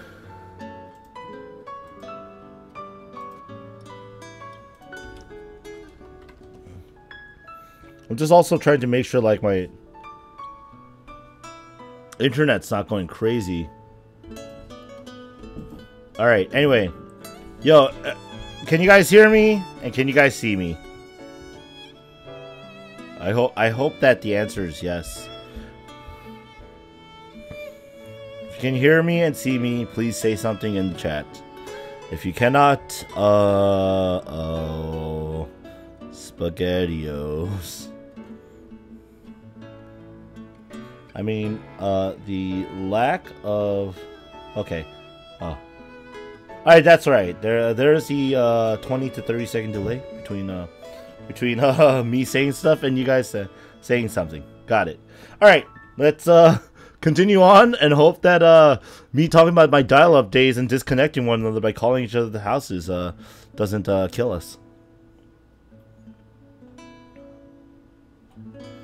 Yeah. Yeah, I have no idea what happened. And it could just be a hiccup on my end for internet too, so like I have no idea. But I'm glad we didn't lose everything. And by the way, Nep in the Box, welcome. Welcome. We missed you. Butts? Oh, that's the thing. So you guys probably missed my whippersnappers these days. Anyway. Or you didn't because I don't know exactly what disconnected and what was lost in conversation. Anyway, with this pronouncement, Amana heads back to her room with a stack of clean plates. Who are you calling crotchety, punk? In the first place, not like I've experienced the world thoroughly enough to start passing judgment on whippersnappers. Surely Makina's unusually childish behavior is the more relevant factor. One more box Nep. Has Nep in a box for that.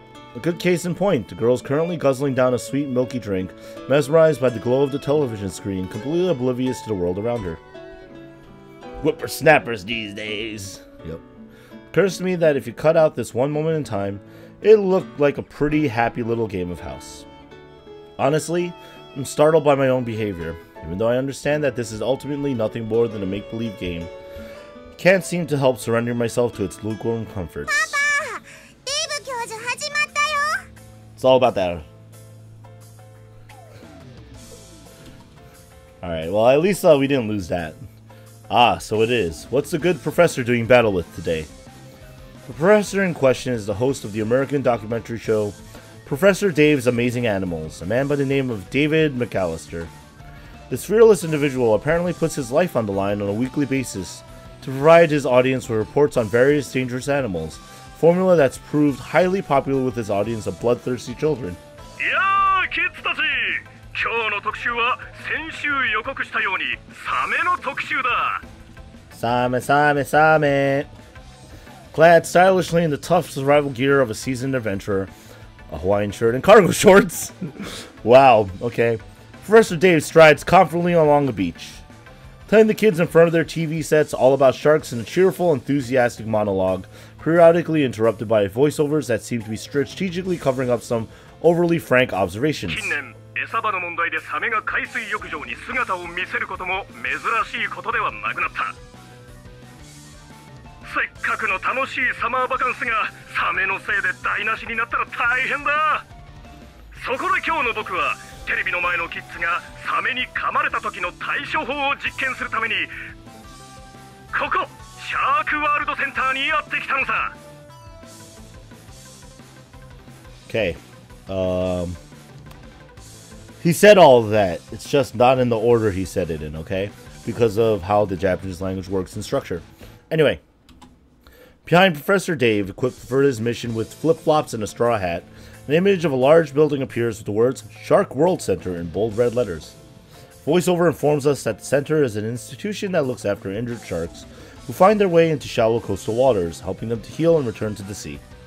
Soon the scene switches to Dave peering down into a massive water tank, where a great white shark that appears to be a good 5 meters in length quietly glides to and fro. Professor Layton? これがホウジロザメだ。でかいだろう。よし、それじゃあ早速噛まれてみよう。What? What kind of show is this? And as always, Professor Dave starts saying some crazy shit. Every time I watch this show, I end up thinking, isn't anyone going to stop this guy? This week is no exception. Dave probably leaps into the shark tank with the bleeding raw carcass of a cow clutched to his chest.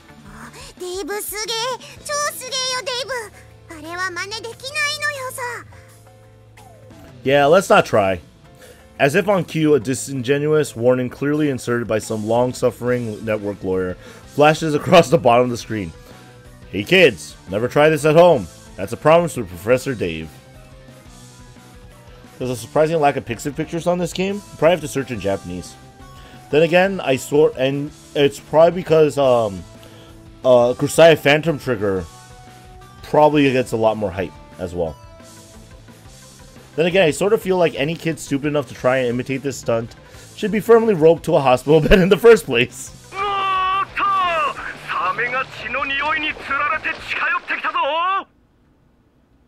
Seconds after Dave hits the water, the great white slowly turns its massive head in the direction of a bloody carcass, then begins to steadily home in on the smell.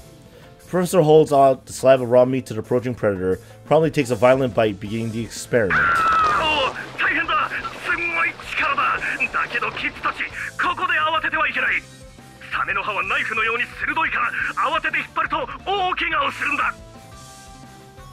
Oh, yeah, that's true.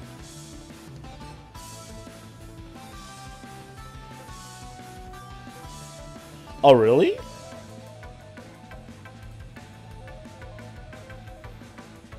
Really, Shade? I thought Phantom Trigger would get the bigger height.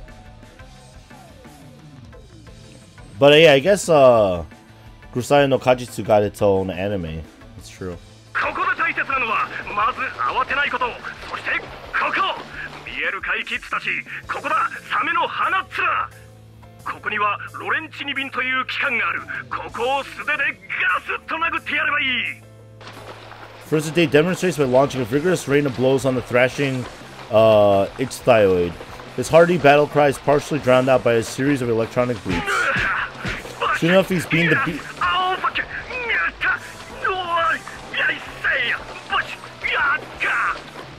Soon enough, he's beaten the beast into an ignominious retreat. サメに出会いそうな場所で泳がないのはもちろんだが、もし運悪く出会ってしまい噛みつかれてしまっても慌てず騒がずロレンチニビン。わかったかい? So this guy actually get bit and then literally like punch the shark off? また一つ賢くなったのよさ。やっぱデイブ教授はすげえな。 Plus, King, sometimes, for the especially for the Pixiv art community, there might be like a accepted abbreviated name that the Japanese community uses to refer to the series. I'm not sure if it's a parody of Bear Grylls. Maybe Steve Irwin, the Croc Condor. This show's as over the top as ever. But in the man's defense, Professor Dave's Amazing Animals isn't just selling cheap thrills. The latter half of the program always transitions to a serious emotional animal story of some sort. In fact, you could call the extreme experiments in the first part of the show bait Dave uses to get the kids' attention. The real heart of the program coming in the latter half. Amazing Animal. Channel wa sonomama. Even the professor, currently flashing a cheerful victory sign to the screen, puts aside his cocky persona in the second half of the program, talking gently with an earnest expression on his face. The mini-documentary this week tells the story of a fawn that lost its parents at a young age. The camera traces the animal's struggle to get by on its own after its mother and father are eaten by lions. But in the end, it too dies, never having been taught the skills necessary to survive. Really hard stuff, really. Still clenching the empty glass of Calpus in one stubby little hand, Makina stares intently at the screen. Watching the little deer's final moments so quietly, she almost seems to be holding her breath. Papa. What? Papa は私を残して死んじゃったりしないよね。 Even if I were to die, I wouldn't die. Just like this live stream. What? All of a sudden, the cheerful girl on my lap is hanging her head miserably, fat tears rolling over her cheeks. They're not tears of pity for the doomed fawn on the television set. They're the selfish, fearful tears of a child, comparing our own circumstances with those of that starving, lonely animal. パパは死んだりしないよね。 She repeats the words, her quavering voice. I mean, should it be quivering? I mean, maybe? Quavering voice pressing me for an answer. It's not like I can possibly guarantee that, no matter what I promise the girl today, I'll die when it's my time to die. And yet, don't worry, I won't die. From what I read in those documents, Makina saw her own father die before her eyes when she was just a child. So I have no choice but to speak these words, even if they're groundless, irresponsible lies. There's just nothing else I can do. Do I look like I'm going to kick the bucket that easily? Keep you safe. I won't die no matter what. You have my word on that. 本当に?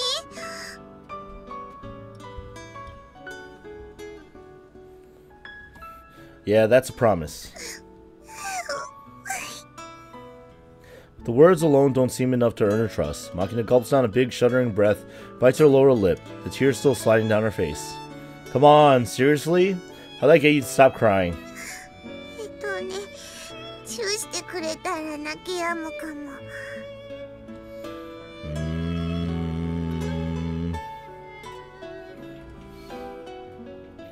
Crafty little twerp! Where the hell did she pick up that? Wait, as if I really have to ask. Turn my eyes upward in disgust, trying to burn a hole through the ceiling to where Amina is no doubt humming obliviously and putting away her dishes. Alright, Makina, close your eyes.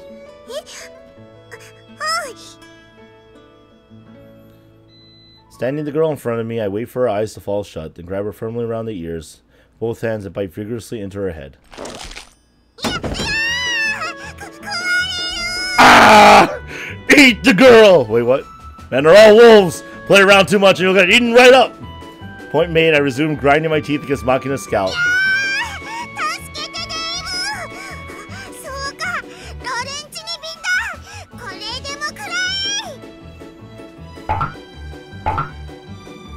Even as I gnaw away at her cranium, Makina flings her arms in desperate resistance. Poorly developed as she may be, the little girl isn't a child. Although she obviously wasn't intending a full force attack, one punch just so happens to land nicely on the bridge of my nose. Ow! Damn it, you little punk!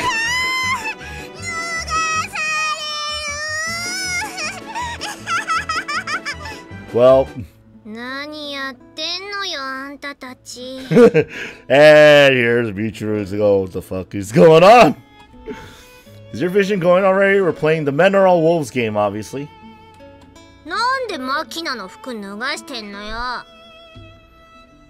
Because I'm a wolf. Hey, how's it going, Jose? Tatsuki, you can say Nani all you want, but Omae wa mo shindeiru.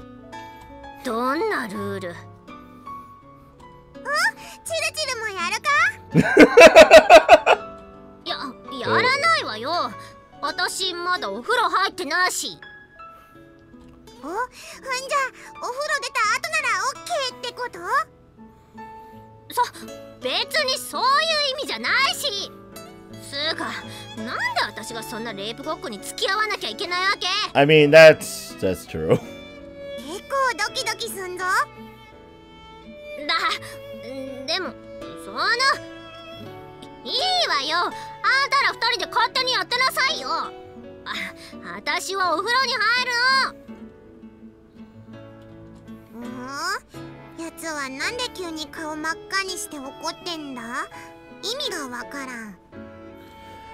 Don't ask me. Maybe that's just how tsunderes are. Have to agree with you there. No, that's a regular Michiru in reaction. By the time our little routine finally winds down, the hour hands crawl past 10. Makina keeps watching television for a while after Professor Dave signs off. Soon enough, she's nodded off in my lap. Her soft body, now completely slack against mine, is weirdly warm as always. Wish the girl could turn down her body temperature a little. Hold on to her too long and you end up overheated.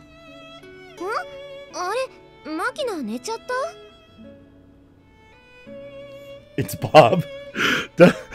Oh my god. I remember that. Yeah, I guess I'll go carry her to the room and dump her in bed. When I lift Makina up off me, her head flops over like an infant's, limbs dangling down like the feelers of some torpid jellyfish. Ah, damn it, the girl's too damn limp. Can't get a decent grip.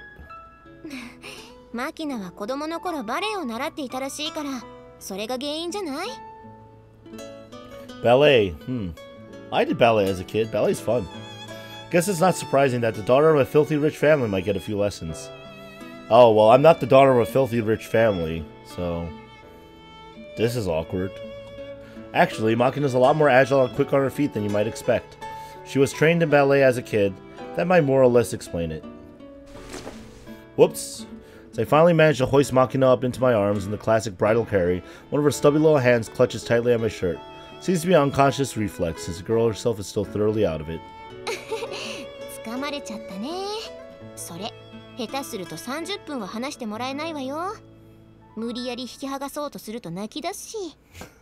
Yes, Bob Chiru. I remember that. There was no name for the other Michiru, so Bob, or Bob Chiru. Oh god. That was actually now that I look at it, it's pretty funny. Fantastic. Guess I don't have any choice but to stay next to her until she falls asleep for real then. Can you not say things like that so casually? While you're at it, do me a favor and stop teaching Makina weird crap. Girl, try this. I'll stop crying if you kiss me. Number out on me. Sound exactly like you, Amane.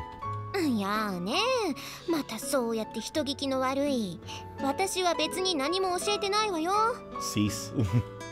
Makina's brain is like a sponge, remember? Be careful, she'll pick up that nonsense before you know it. It's so funny. I was worried about her, like a, in what respect? 戸惑っちゃうところとか。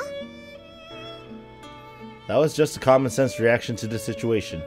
じゃあ私がキスしてって言ったらどうする？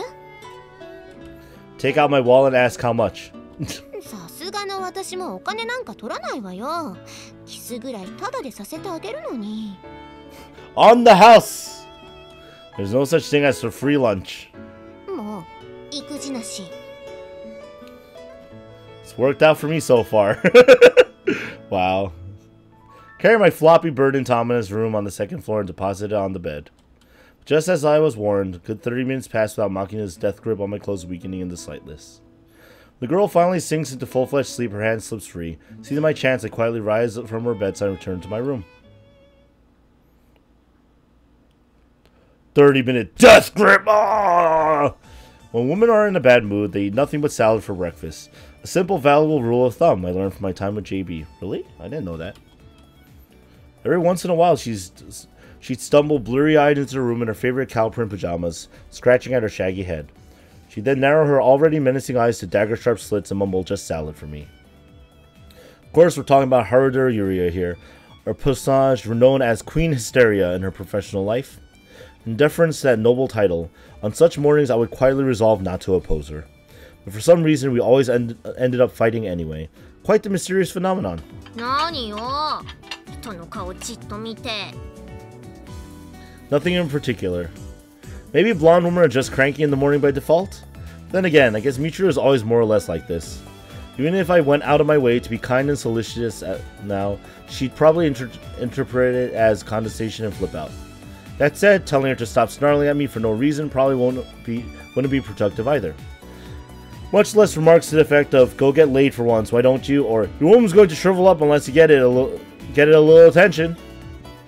In my experience, such frank but well-intentioned advice is met only with a flash of lightning-like wrath from above. In other words, the only winning move in this game is to not play. Is not to play. As my predecessor once put it, noblemen and hysterical women will have their way. Don't get too worked up about it. And I've never had cause to doubt the soundness of her judgment in this matter. Accordingly, while the question, why the hell is this girl eating breakfast in my room, may be floating through my mind at the moment, I judge it wisest to maintain my silence. 仕方はないでしょ。今朝はサチが出かけてていないんだから。私に朝ごはんも食べずに飢え死にしろってな。 Look, I didn't say a word. 何よ、言いたいことがあるなら言いなさいよ。ムカつくわね。 Can someone please explain to me why blonde women all say the same damn things? I think they were all reading from one script. Well, actually, I have a copy of the blonde woman script written by JB herself. Wait, what? Don't tell me there's some sort of little red book for blondes just, secretly circulating among the fair-haired population. And they're all living in accordance with his teachings? ねえ、みちる、どう？そのパン美味しい？あ、うん、美味しい。なんか悪いわね、急に来て。別に急じゃないわよ。昨日の夜、さっちゃんが私んとこ来て、みちる様の朝食をよろしくお願いしますって頭下げて言ったし。Oh snap! You recovered already, Michiru. え、そうなの？ In other words, Sachi predicted that the moment she left the dorm, you go sponge off Amine like the helpless freeloader you are. Seems the girl knows you well. うるさいわね。私だって料理ぐらいできるわよ。やらないだけなんだからね。I don't think that's true. I see. Freakishly enough, I can remember JB once saying exactly the same thing.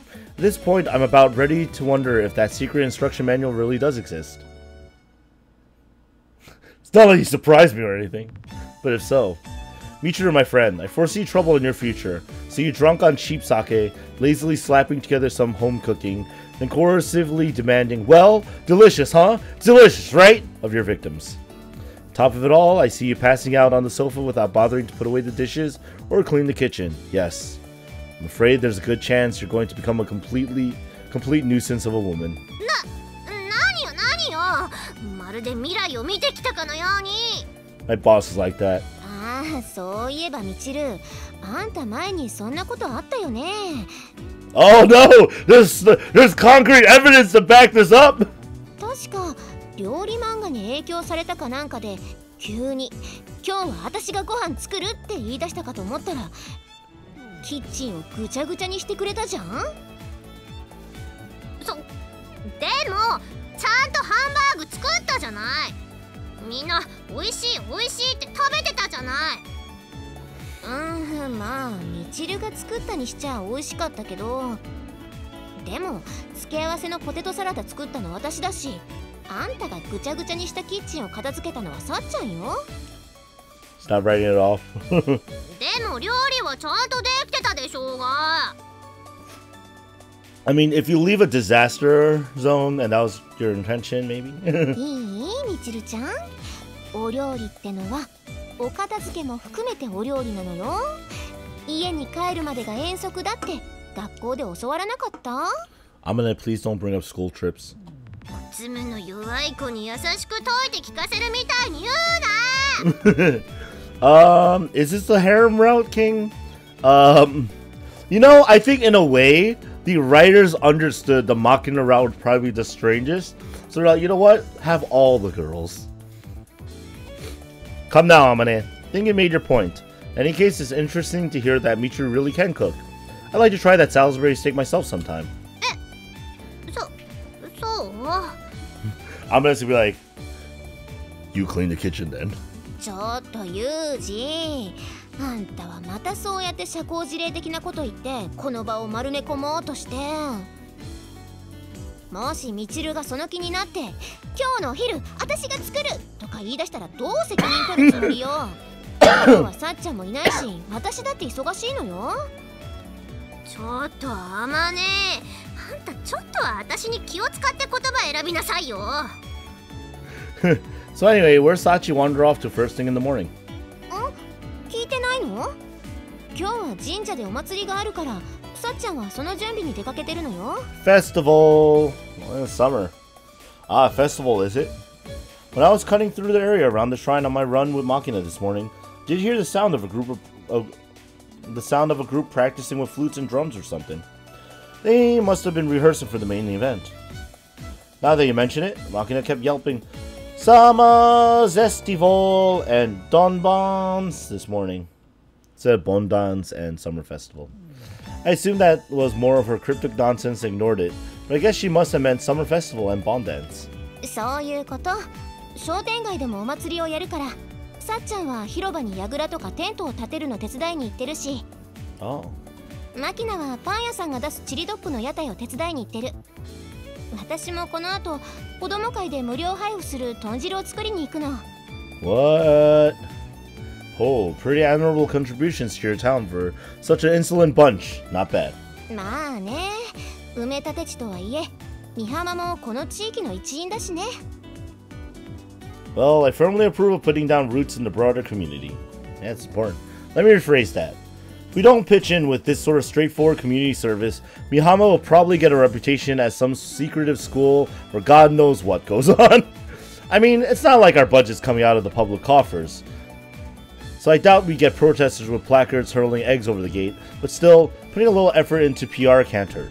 何よ、それじゃあ何もしてない私が悪者みたいじゃないのよ。I mean, I bet Michiru, Yuji, and Sakaki are all not doing anything, so...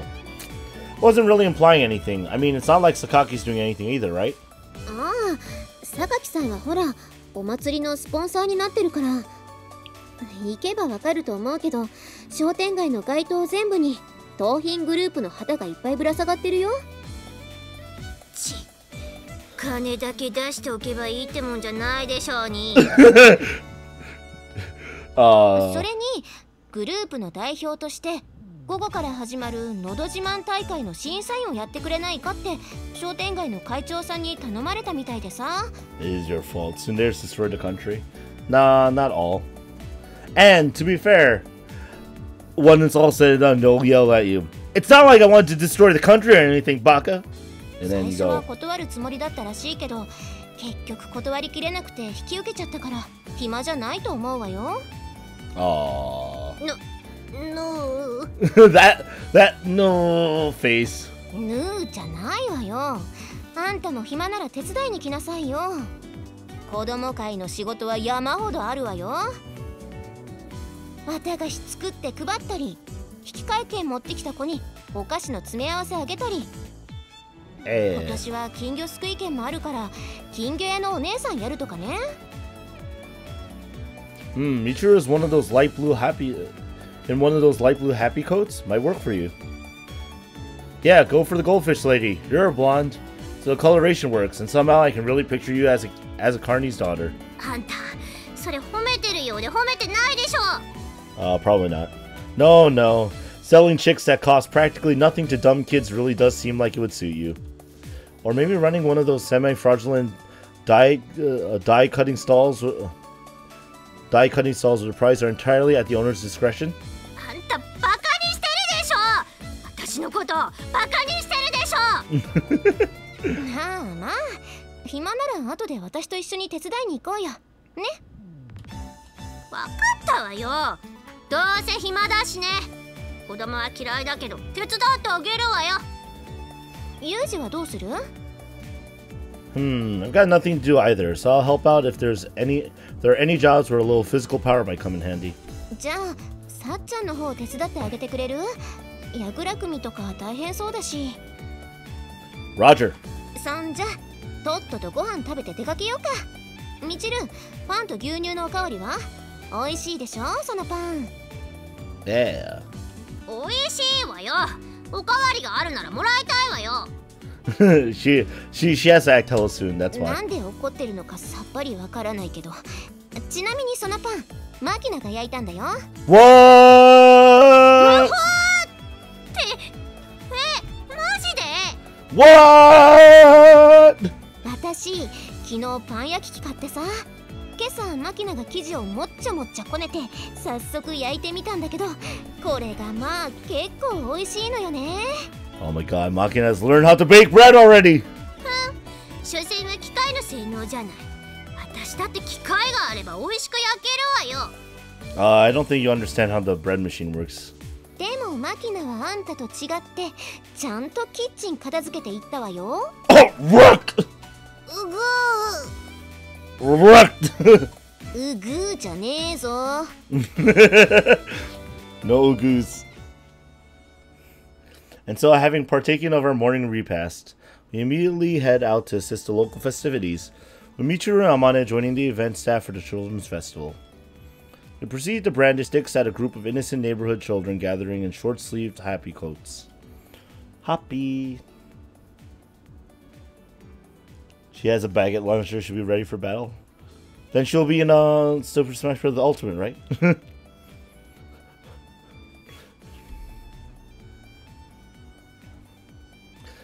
Let's force these little captives to parade through the town dragging a float that must be over 3 tons in weight. This seemingly meaningless exercise in sadism, roughly equivalent to the classic dig a hole and fill it back up again number, does serve a certain purpose. Namely, helping these impressionable youths understand it's pointless to resist adults. That's not the reason. Well, I mean, it happens. Providing them an early introduction to the carrot and stick principle that ultimately governs our world. Still, from what I hear, Amina proved extremely popular with the kids, especially the older grade school boys. Most likely, a few local children were given a jump start on their road toward puberty, internalizing the sad law that governs our gender: obey the breasts. Guys, if there are any words that you ever learned in a visual novel, it's right there. Girls, kick those guys' asses. Make them obey the breasts. What? In the meanwhile, my spur of the moment assistance was directed toward the area reserved for the bomb dance, where apparently they were eager for male help. I hurried to the plot of land being used for the purpose, still in my uniform. There I discover Sachi in full maid dress, despite the brutal heat, swinging a scythe around like a Grim Reaper made flesh. Yep, titties ruled the country, it's true. Well, let's make it true. Wait, what? Straightening from her labors, she offered me a deep nod. The words, "Thank you for coming," spoke in the tone of a commander at Luzon greeting his reinforcements. And a sickle of my own, politely pressing me into immediate service. The tower for the dance itself was already standing tall in the middle of the plot. Neighborhood council's tents had been set up. The only pressing business remaining was mowing down the weeds on the edges of the area. My allies in this task, apart from the indomitable maid already mentioned, included older ladies in sweatpants with towels wrapped around their head to ward off the sun. And here and there a few younger housewives in fashionable sports gear and sun visors, looking as though they just wandered out of a yoga class. Wise man once said, "Our nation's greatest national security threats are the weeds that keep sprouting up in our maneuvering grounds no matter how many damn times we cut them down," or so I'm told. But it seems as though this invasion of thick wild grasses hasn't confined its intolerable aggression to military targets. We have a word for those who invade our territory: enemies. Watched over by the blazing hot gaze of the sun, I quietly wield my scythe in devoted pursuit of the national interest. That's how you serve the country, guys. Proper weed whacking. Although I had my doubts about this slapdash approach of readying the venue on the day of the event itself, after about 2 hours of reaping, we've got ourselves a perfectly respectable venue for a bond dance. With all the construction work complete, the console's just beginning to test its speaker equipment. Having returned our tools to a nearby storehouse, Sachi and I accept canned soft drinks from a plastic pail full of ice, then soothe our parched throats as we towel the sweat off our foreheads. お疲れ様でした。風見さんのおかげで予定より早く準備が完了しました。 Yo, ahead of schedule's good. Have to say though, waiting till the day of the festival to mow the ground strikes me as a little reckless. あまり早く草刈りをしても結局すぐに伸びてきてしまいますし、商店主の方々はお店もありますから、基本的に男手が足りないんですよ。 That makes sense. Makes sense, I guess. 若い男の人が手伝ってくれるのは珍しいので、婦人会の方たちは風見さんに感謝していましたよ。 There you go, guys. Help the Women's Association right now. Mowing down weeds is one thing I'm used to. Not a problem. 私、婦人会の方に彼氏なのって聞かれちゃいました。 Oh, and what did you tell them? 誰にも言っちゃダメですよって答えておきました。How about denying it? Then again, she just shook her head with those expressionless glazed bead eyes and said, "No, just a classmate." I'd probably end up feeling pretty melancholy. The human male is a pretty selfish creature. Yo, I thought this was the Makina route, but it seems like, yeah, we're just gonna get Sachi along too. Oh, if it isn't Makina! Haven't seen you in ages, since this morning specifically.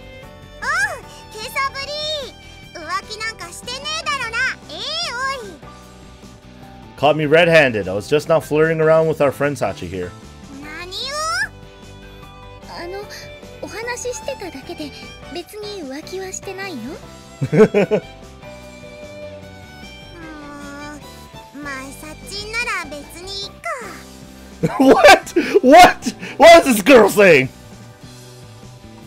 Seriously? マキちゃんはパン屋さんのお仕事はもういいの？ Oh, she interrupted very quickly there, huh? Oh, look at you blatantly changing the subject. どうして風見さんはいつもそうやって言わなくていいことを気軽にポンポンポンポンと口にしますか？ Because that's literally what usually does on an regular basis. Alright, guys, if you help the titties, you will save the world. There isn't a Makina route, just this, apparently. The Makina route's a lie. マキちゃんが殺人となら浮気してもいいと言っているのですから、おとなしく浮気しておけばいいじゃないですか、私と。キスと本番は NG な。 What? What the hell are you saying? Don't say stuff like that to Sachi. She'll take it seriously. What are you going to do if I wake up tomorrow morning to find the girl sitting on her heels at my bedside, with a box of tissues in her lap? あ、そうか。あまねえの仕事が一つ減っちゃうな。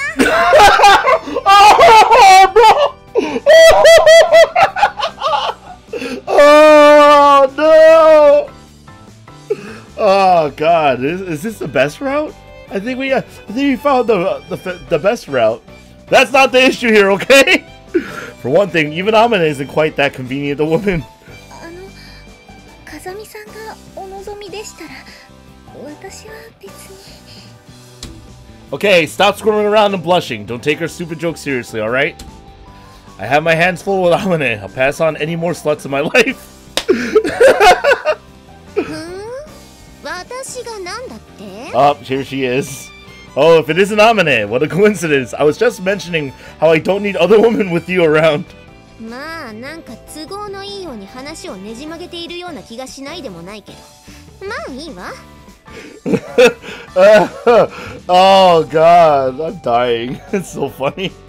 Finish up with the children's events already. 一応手伝いは全部終わったかな。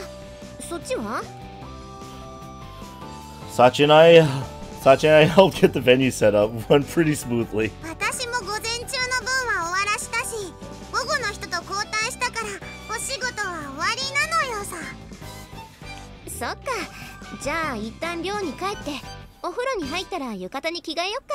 Oh, we're getting yukatas? Oh yeah, that's right. Because like we went to the summer festival and the Amane route, right? はい、浴衣プレーな。例年のようにお代官様ごっこしながら着替えようぜ。Really, guys? You play that? Damn, sounds like fun. Let me pull on your sashes too. 皆さん和気あいあいのところでこんなことを聞くと少しあれなのですが、みちる様は今どこで何を？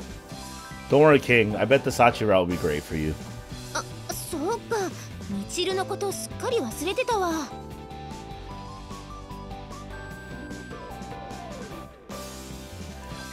King, actually, if he did, Amane would probably be like me first. Come to think of it, that bottle blonde isn't around. What's her deal? いやー、みちるが手伝いに来てくれて大助かりよ。 What?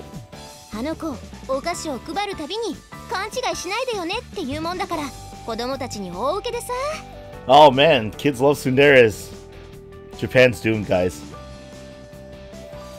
やっぱツンデレってブームなのかしらね。すっかり子供に気に入られたみたいでさ。子供にみちるって呼ばれるたびに、ちょっと気安く呼び捨てにしないでくれる？私は別にあんたの彼女になったわけじゃないんだからね。 Shade's like, no, please stop って this. 言うもんだから、もうウケるウケる。でまあ調子に乗ったみちるは金魚すくいの屋台をやりながら、何を思ったのか金魚の着ぐるみを着て創作ダンスまで踊ったもんだから熱中症になってね。 Aw, poor Michiru. 今は水を張った子供用プールに体を沈めて電解質溶液をガブガブ飲まされてるはずよ。それって大変じゃないですか。チルチルはやっぱあれな。おつむの具合がちょっと残念な感じな。Scene flashes before my eyes. Michiru stretched out limply in a giant goldfish costume, half submerged in a plastic kiddie pool, kids dumping water over her head using plastic pails. Feel like this might actually have exceeded surreal and looped back around to become something of a pleasant little image. 私ちょっと様子を見に行ってきます。みちる様はどこに？神社の脇の児童館の場所わかる？そこの広場で金魚すくいやってる横の木陰にいると思うよ。わかりました。それじゃあ私失礼します。そっちんは心配性な。 Maybe she just wants to watch Michiru flopping around weekly? I wouldn't mind seeing that myself. ああ、弱ってるチルチルに頭から水かけて遊ぶのな。私もそれはちょっと興味あるのよさ。アブアブ言ってるチルチル見てゲラゲラ笑うの楽しそうなのよ。 Har har hardy har. Sounds like fun to me. お前ら鬼か。 What? You're not coming along? Too bad. Guess we'll have to go by ourselves, Makina. 行こうぜ。パパ、途中で折れるアイス買って半分こしよう。 Oh, well, like the ice popsicle.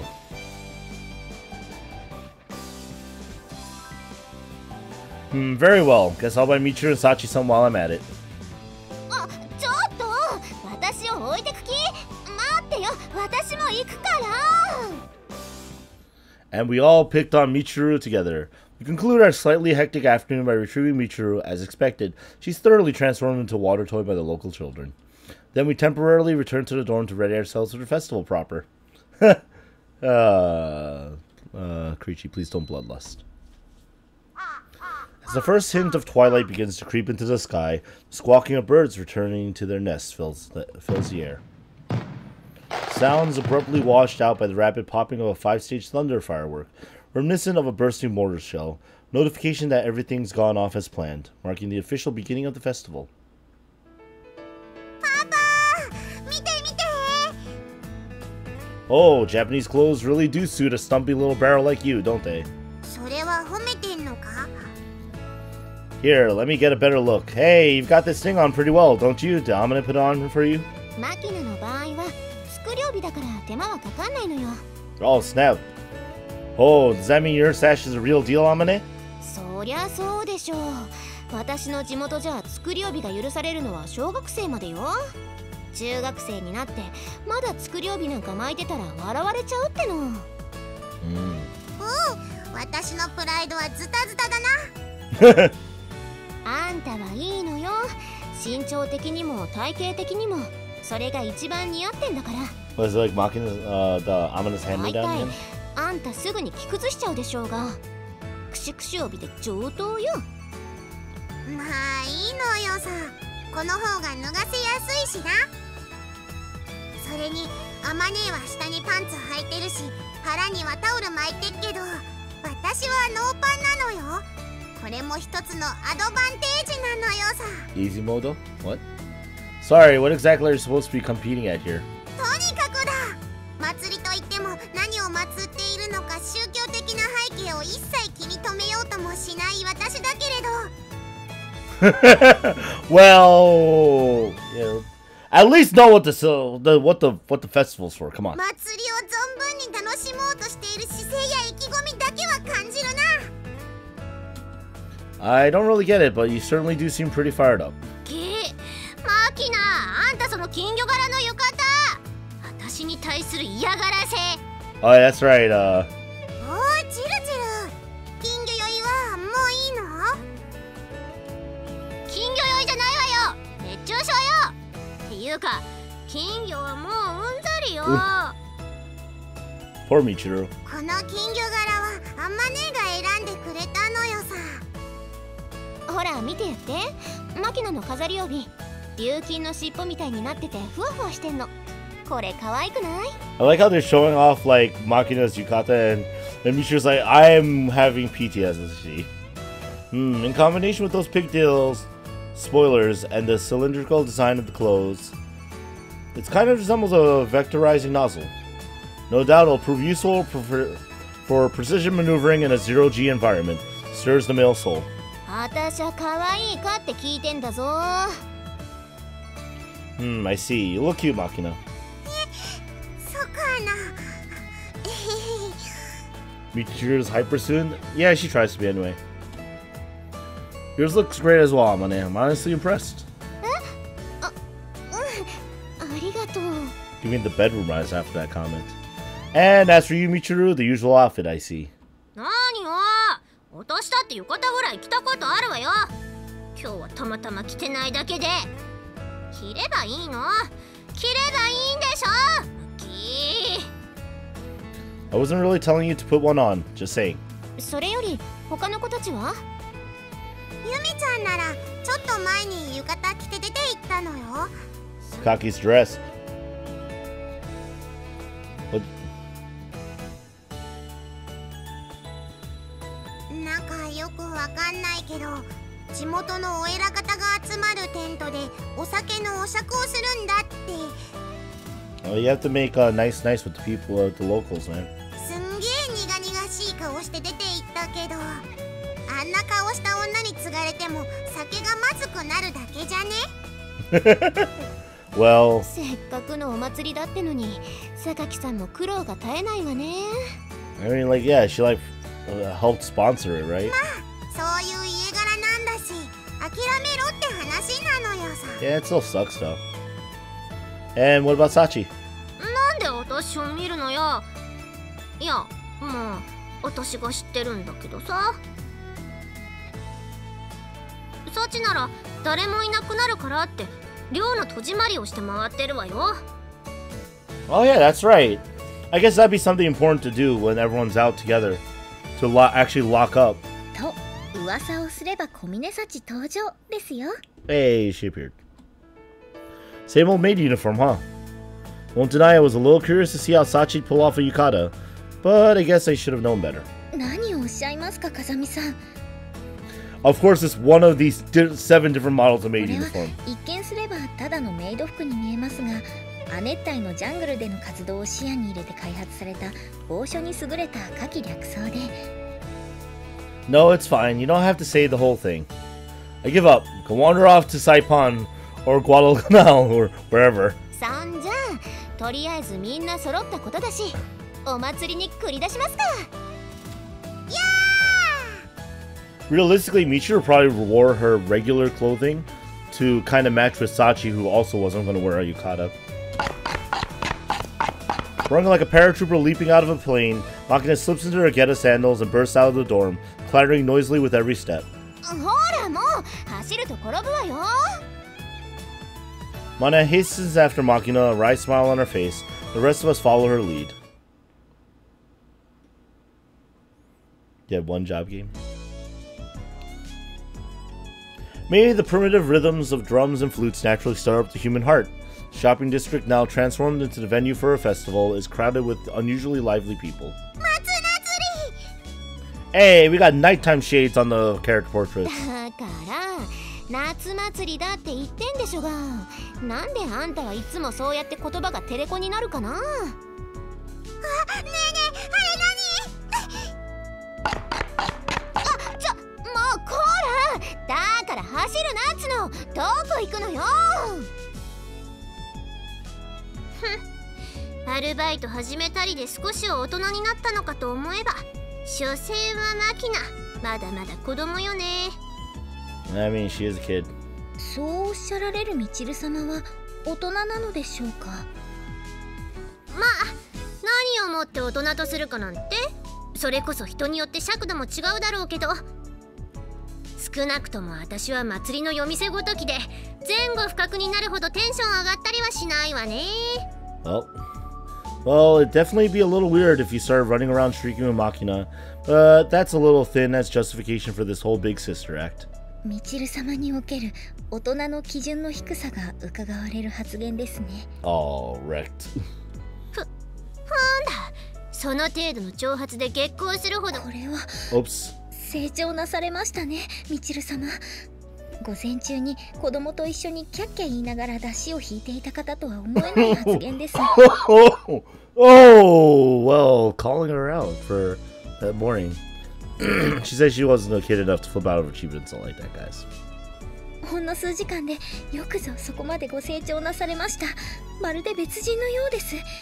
この小峰幸、感服いたしました。 Could be Bob Cheeru. そんなことないわよ。私を。Actually, it could be the other Michiru. ねえねえユージ、ちょっといい？これ知ってる？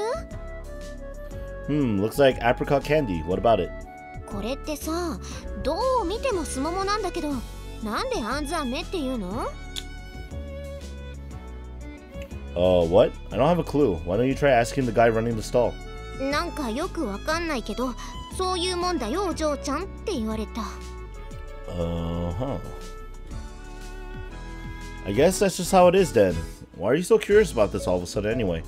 いやさ、マキナになんでさって聞かれて、私も答えられなくて。I see. Well, I'll look it up later and let you know.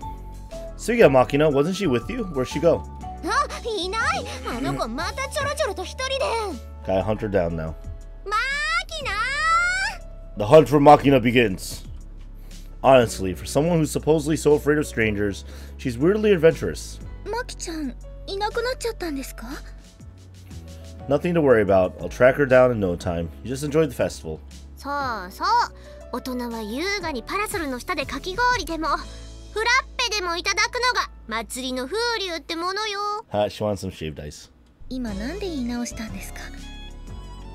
Come on, are you really going to point that out? Have a little pity. つまりかき氷をフラッペと呼ぶのが大人なのですね、みちる様の中では。そうよ。なんか文句ある？ That's very petty. 文句はありませんが、ではかき氷を食べる人を英語で言うと This could be tough for Michiro. 英語かきごーら What? それはかき氷の末尾に ER をつけただけですし、そもそもかき氷は英語じゃないです。フラッペラ Sounds like a really stupid rapper. これはまたすごい英語力の大人もいたものですね。小峰幸、また一つ見識が広がった思いです。うるさいわね。かき氷はかき氷でしょが。フラッペロンとかどうでもいいのよ。Flaperons? はいはい。それじゃあ向こうのパラソルの下で楽しくフラッペロンでも食べましょうね。みちる様は何味がよろしいですか？ムッキー、子供扱いしてんじゃないわよ。メロン味がいいに決まってるでしょうが。 Wrecked. はいはい、メロンメロン。行きましょうね。Hey now. You're an all-star. Wait, what? Somehow watching these two lately makes me think of a middle-aged man who walks up to the counter at an electronics store and vaguely demands a cell phone in an almost angry tone of voice, and the veteran sales clerk who gently handles the situation with a tolerant smile on her face. In the first place, flaperons are an aircraft control surface that function as both a flap and an aileron, and have absolutely nothing whatsoever to do with frappes or shaved ice. More importantly, where do Amane and Makina go?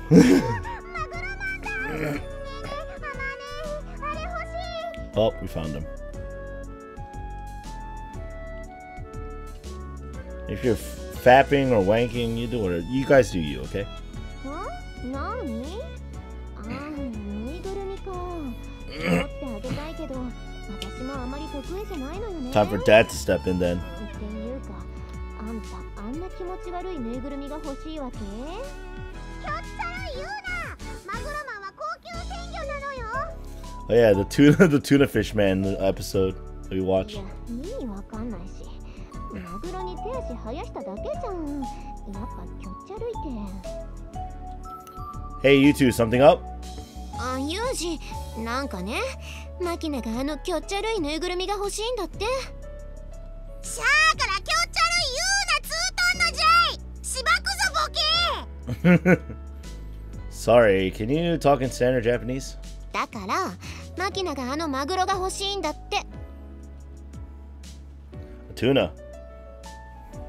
Yeah, Makina uses that kind of language all the time. Amane points to a shooting gallery booth set up nearby, indicating a specific toy set up on the top of a garish red platform. Strikingly creepy plush tuna, frozen in the act of carving open its own stomach with a knife, stares back at me with the eyes of a dead fish. Tuna fish man, eh? Pretty well made. There's death in those eyes. Steampunk? あのクオリティがわかるとは、さすが私のパパなのよさ。 I mean, considering that the only people that watch this show is Makina and Sachi? 私にはあれの何がいいのかさっぱりわかんないんだけど。子供のおもちゃをてめえの基準でポンポン捨てちゃう母親にはわかんねえんだってなあ。私はマキナのおもちゃを捨てたことないわよ。うわ、忘れてるよこの女。ダダダこの前ダン。私の DSP のソフトゴミと間違えて捨てたじゃんさ。 Oh no, her... Is that supposed to be a PSP or a Nintendo DS? Her handheld. あれはだってあんな小さいのがゲームソフトだとは思わないじゃん。私の知ってるゲームってのはこうもっと大きいカセットだったもの。ガシャってやつ、ガシャって。Amane is like all about that Famicom, Super Famicom life. あまねえっていつの時代の生まれだよ。今時ゲームはみんなディスクかカードだぞ。 Yo, these guys are literally not that far apart in age, but like 5 years apart, so... なこと言ったって仕方がないじゃないさ。私が最後に遊んだのって小学生の頃だもの。なんかお父さんがバッティングセンターでホームラン出してもらってきたやつ。 Well, did she have an Atari or something? It's a PSP with 2 screens? Yo, I need that! Not that I really care, but weren't we talking about this tuna fish doll here? う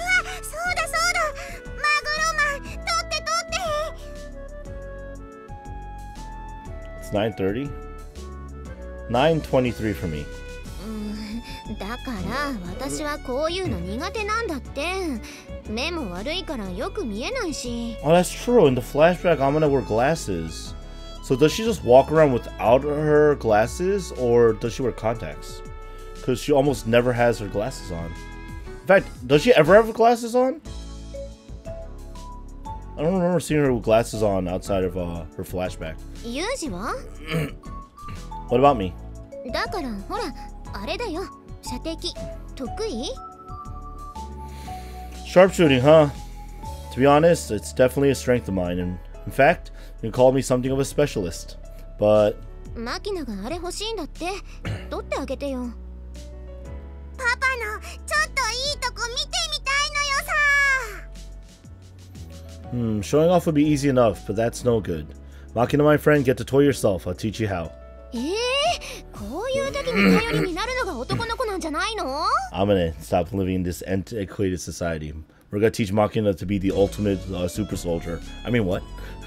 Don't be spoiled. I'm not going to let Makina turn into a woman who just sits around waiting for someone to drop everything she wants into her lap. People like that are trash. Seize the things you want with your own hands. That's a rule of mine. またルールか。 Alright, Makina. Get over here. I'll teach you. Hey, Pops. Going to play around. 兄さん、あんたプロだね。目を見りゃわかる。悪いがじゃ、プロはお断りだぜ。 Yo, I like that this guy is like... Tell one look. Say, you're a pro. Don't let you in. Training the killer.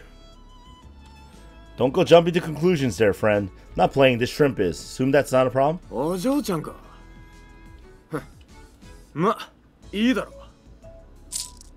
Take out 300 yen from the coin purse in my pocket and slide it across the counter to the old man manning the booth.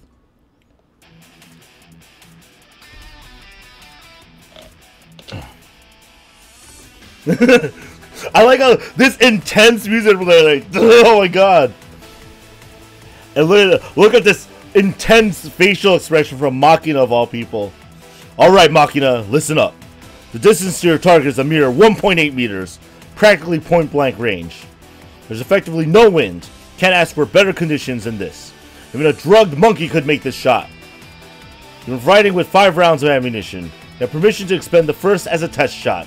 Use it to get a feel for your rifle's personality. Keep in mind, that bullet's been paid for through punishing taxes on your countrymen. 1 5.56mm set, send back 300 yen. 1 7.62 is 350 out of the public purse. Snipers aren't permitted to waste their bullets. Understood?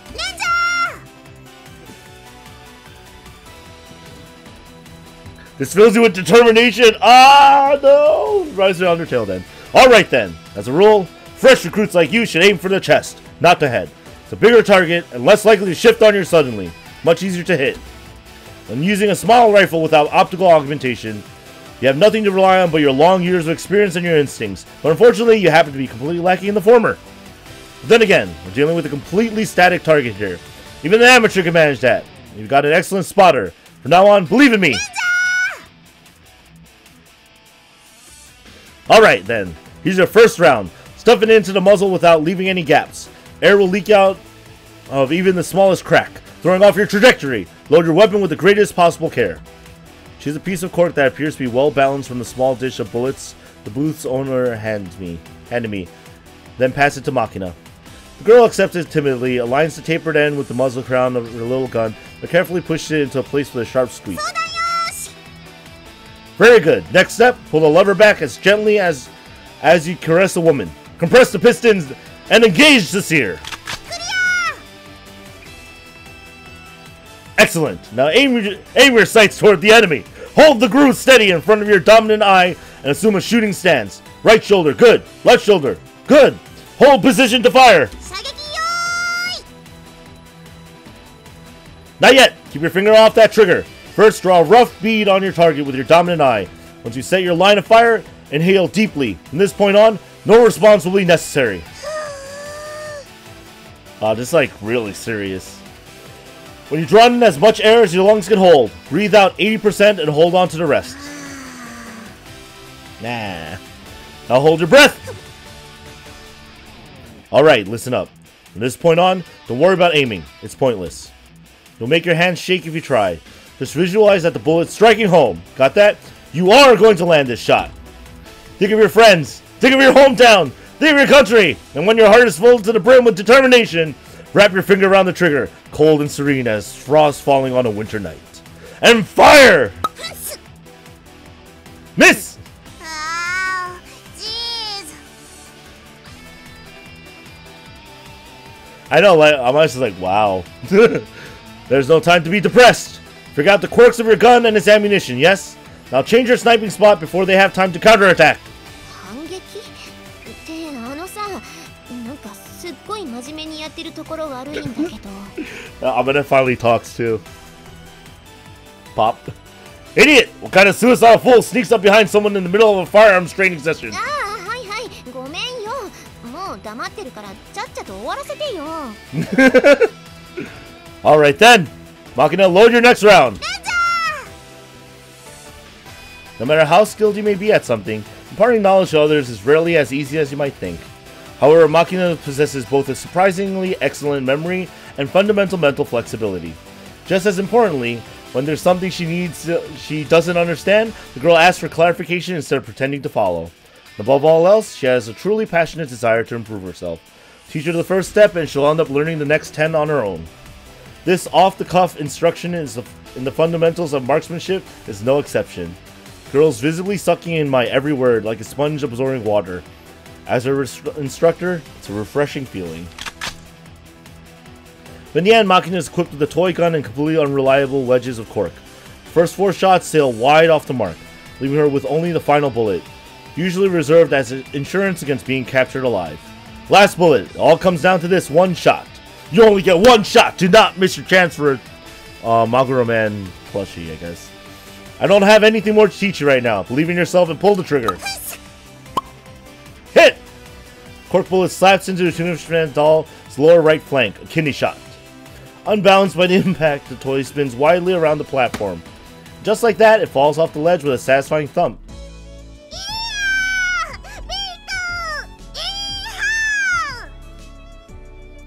Hey, you're not done yet! Show some respect for your target and follow through properly. Slowly breathe in until the air in your lungs is completely replaced, maintaining careful awareness of your surroundings.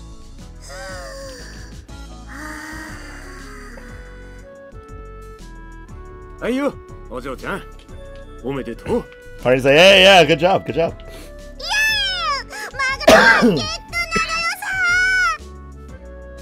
That was pretty intense. I was like, you guys done with your game? Amine, you're unbelievable. Here, the girl is, triumphing through her own hard work. And you're paying more attention to eating a hot dog in the most suggestive way possible. God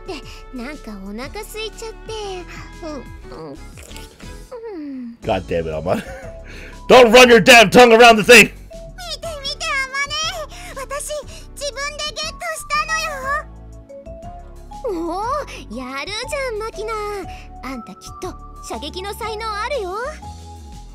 That was very intense, guys.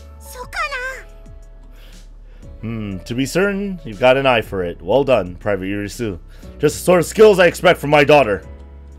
Want a Narashino badge? I'll write you a letter of recommendation. Just to be clear, I'm not actually a colonel or anything.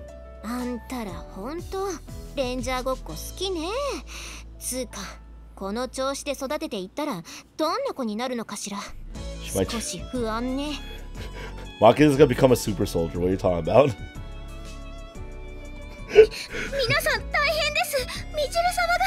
What happened? Huh? Why are you so worked up, Sachi? Something wrong with Michiru?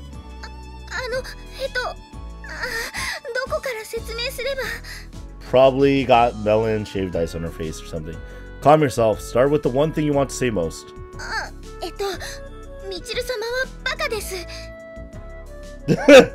Yes, that's right. In the future, Master Sniper Makina might be a thing.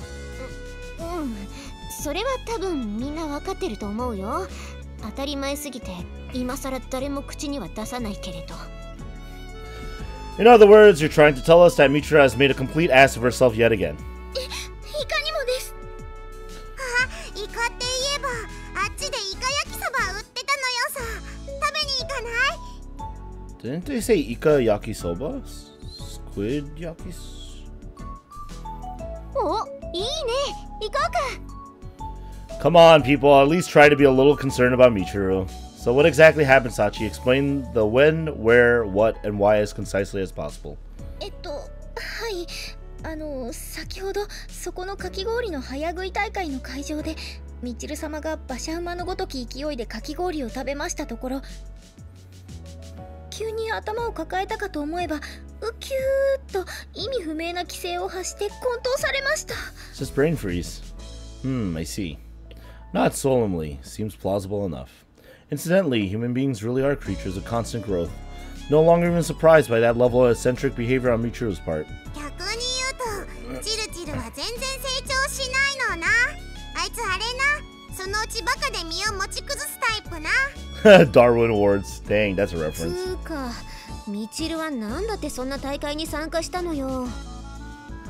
いえ、その理由もよくわからないんですけど、なんだか急に一流のトップかきゴーラーとして私は誰の挑戦でも受けると理解に苦しむばかりのことを言い出しまして。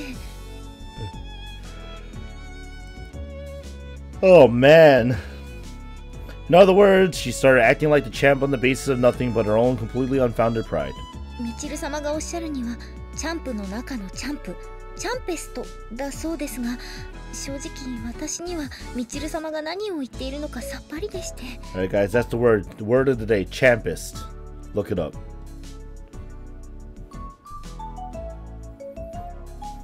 で、みちるは？はい、医務室に運ばれまして、急激に冷えた体温を温めるために毛布をかぶって足湯に使っておられます。Well, that actually does sound kind of serious. 熱中症の次は冷えすぎか？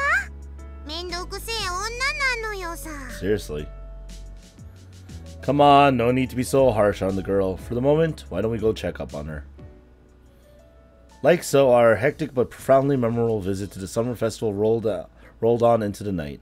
When the hour had moved past 9, as the bright lights around us began to dim, we made our way back to the dorm together. Fortunately, Michiru's shaved ice overdose led to nothing more than a diagnosis of moderate ice cream headache. After warming up, she was promptly released from the medical tent. It's hard not to grumble about this constant parade of false alarms, but I guess that's sort of Michiru's identity, so it's hard to get that pissed off about it either. マキナ、部屋に寝かしつけてきたよ。Yeah, thanks. I'm guessing she didn't give you any trouble? もうぐっすりよ。マグロマン人形抱いて、よだれでベッタベタにして、ぐひゃぐひゃ言いながら寝てるわ。よっぽど嬉しかったのね。Yeah, that's why Michiru's a great character, though. So she's my favorite character. Makina spent most of the night frolicking around at maximum intensity. Just as the end of the festival was approaching, as if her battery had run out of juice, the girl abruptly dozed off with a choco banana still dangling out of her mouth. Of course, that's a common enough occurrence, so nobody was particularly flustered. Placed Makina's limp body onto my back, and proceeded to eat the rest of her banana with a great deal of unnecessary slurping and licking. Come to think of it, the way Amane polished off a half-eaten snack covered in Makina's spit without even hesitating, I think she really was the girl's mother. Or maybe just a glutton to the core? 何? Michiru is top tier fake soon. It's true. No, it's nothing. Talking to myself. そんなことよりさ、見て見て。マキナの持ってた巾着袋から面白いものが出てきたよ。Wait, look through her purse. Interesting. ほら、七夕の願い事を書いた短冊。Oh. Mona retrieves a few brightly colored strips of paper from Makina's purse and hands them to me. それさ、去年私とマキナが京都のおばあちゃんの家に行った時、七夕祭りで書いたやつなんだけどさ。Why are you stealing this and giving it to me? What's with this? She made 4 separate ones? Greedy kid. It is Makina we're talking about here. I can see her getting the idea that Tanabata is just Christmas and summer, what with decorating the tree and all. Don't tell me she hung up a whole list of wishes expecting Tanabata Claus to make them happen with no effort whatsoever on her part? まあ、本当は5枚あったんだけど、本当に叶えたい願いは1つだけにしないと効果が薄いよって言ったら、その4枚が残ったのよね。Savage Makina is savage, actually. Yeah, actually, like, it's a pretty intense. Like, this is the action scene episode of Makina doing, like, a ton of stuff. Except Noir is real soon. Michiru's fake soon. Turn over the strips of paper in my hand one by one, reading the wishes scrawled across them. Infinite mountains of bread. I want to learn to ride a bike. I want a white puppy. I want to play with fireworks. I don't know about this one with the bread, but the others are actually pretty respectable. ね、何か気づかない？ Like what? その4つのお願い、白い子犬のお願い以外は他全部あんた叶えてあげてない？ Did he? What? 食べきれないパンだって自分で焼けるようになれば決して夢じゃないし、自転車にだってもう乗れるようになってるでしょ？花火だってほら、みんなで海に行った時、あんたマキナと一緒にやったでしょ？ Hey, we all play with fireworks. I remember that. Now that you mention it. でしょ？つうことはだよ。あんたあとはあの子に白い子犬買ってあげればコンプリートじゃない？ A dog, huh? お金なら私が半分出してあげるよ。犬を飼う許可も学園長に相談してあげるし。 The white puppy is Amane? Is this the reason Amane is the bitch in Heat? Well, that's not really... 何？犬嫌いなの？ Not really, but I decided not to own another dog. あ、ごめん。もしかして子供の頃にペットと死に別れたりした？ Well, something like that. そっか。じゃああんまり無理は言えないね。I'm gonna just weirdly consider about this, right? Should probably try and get over that, but I'm not quite there yet. Sorry. いいよ。そもそもあんまり都合よく願い叶えてあげるのもどうかと思うしね。By the way, what was Makina's wish this year? どうしよっかな。教えちゃっていいのかな。 I'm not really trying to force it out of you. いや別に隠してるわけじゃないんだけどね。ちなみにさ、去年マキナが笹に吊るした一番のお願いって何だと思う？ World peace. No clue. I want huge tits, maybe? そうじゃなくて、パパが欲しいってお願いだったのよね。Oh, snap. That's something else. でしょ？私もさ、その短冊見たとき思わず泣いちゃってさ。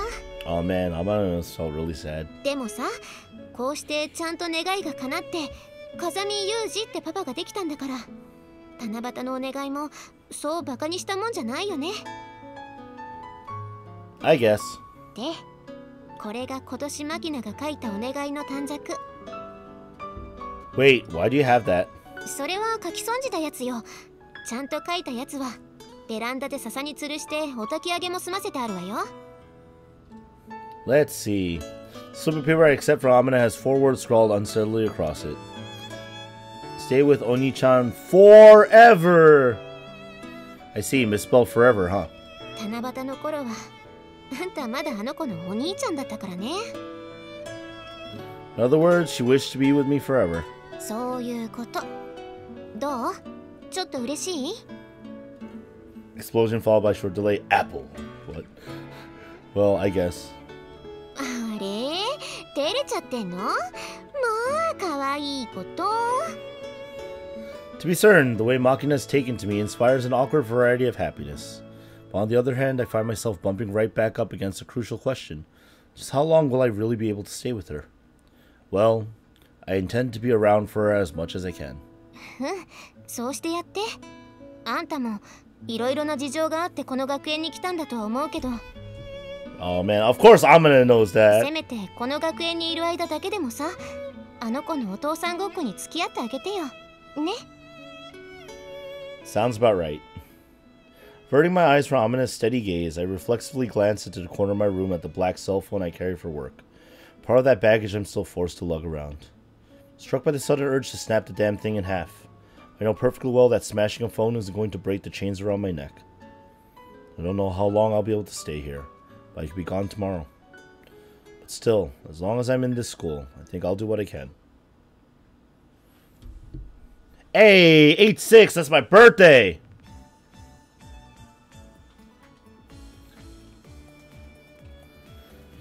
It was back in elementary school that Yuji first realized he didn't hate running. Actually, I can agree with that. But I think it's a good place to call it for now. I feel like we're getting closer and closer to that end scene. So I think we should call it here. And we'll continue this next week. For now, this is animefanrk2k. Thank you very much for coming out for tonight's Monday Night Livestream. I hope to see you again next week, 7 p.m. EST, for another Monday Night Livestream. Or in whatever I do. So, peace. Thanks, Casserola! It's my birthday in game. Alright, see you guys. Thanks for watching.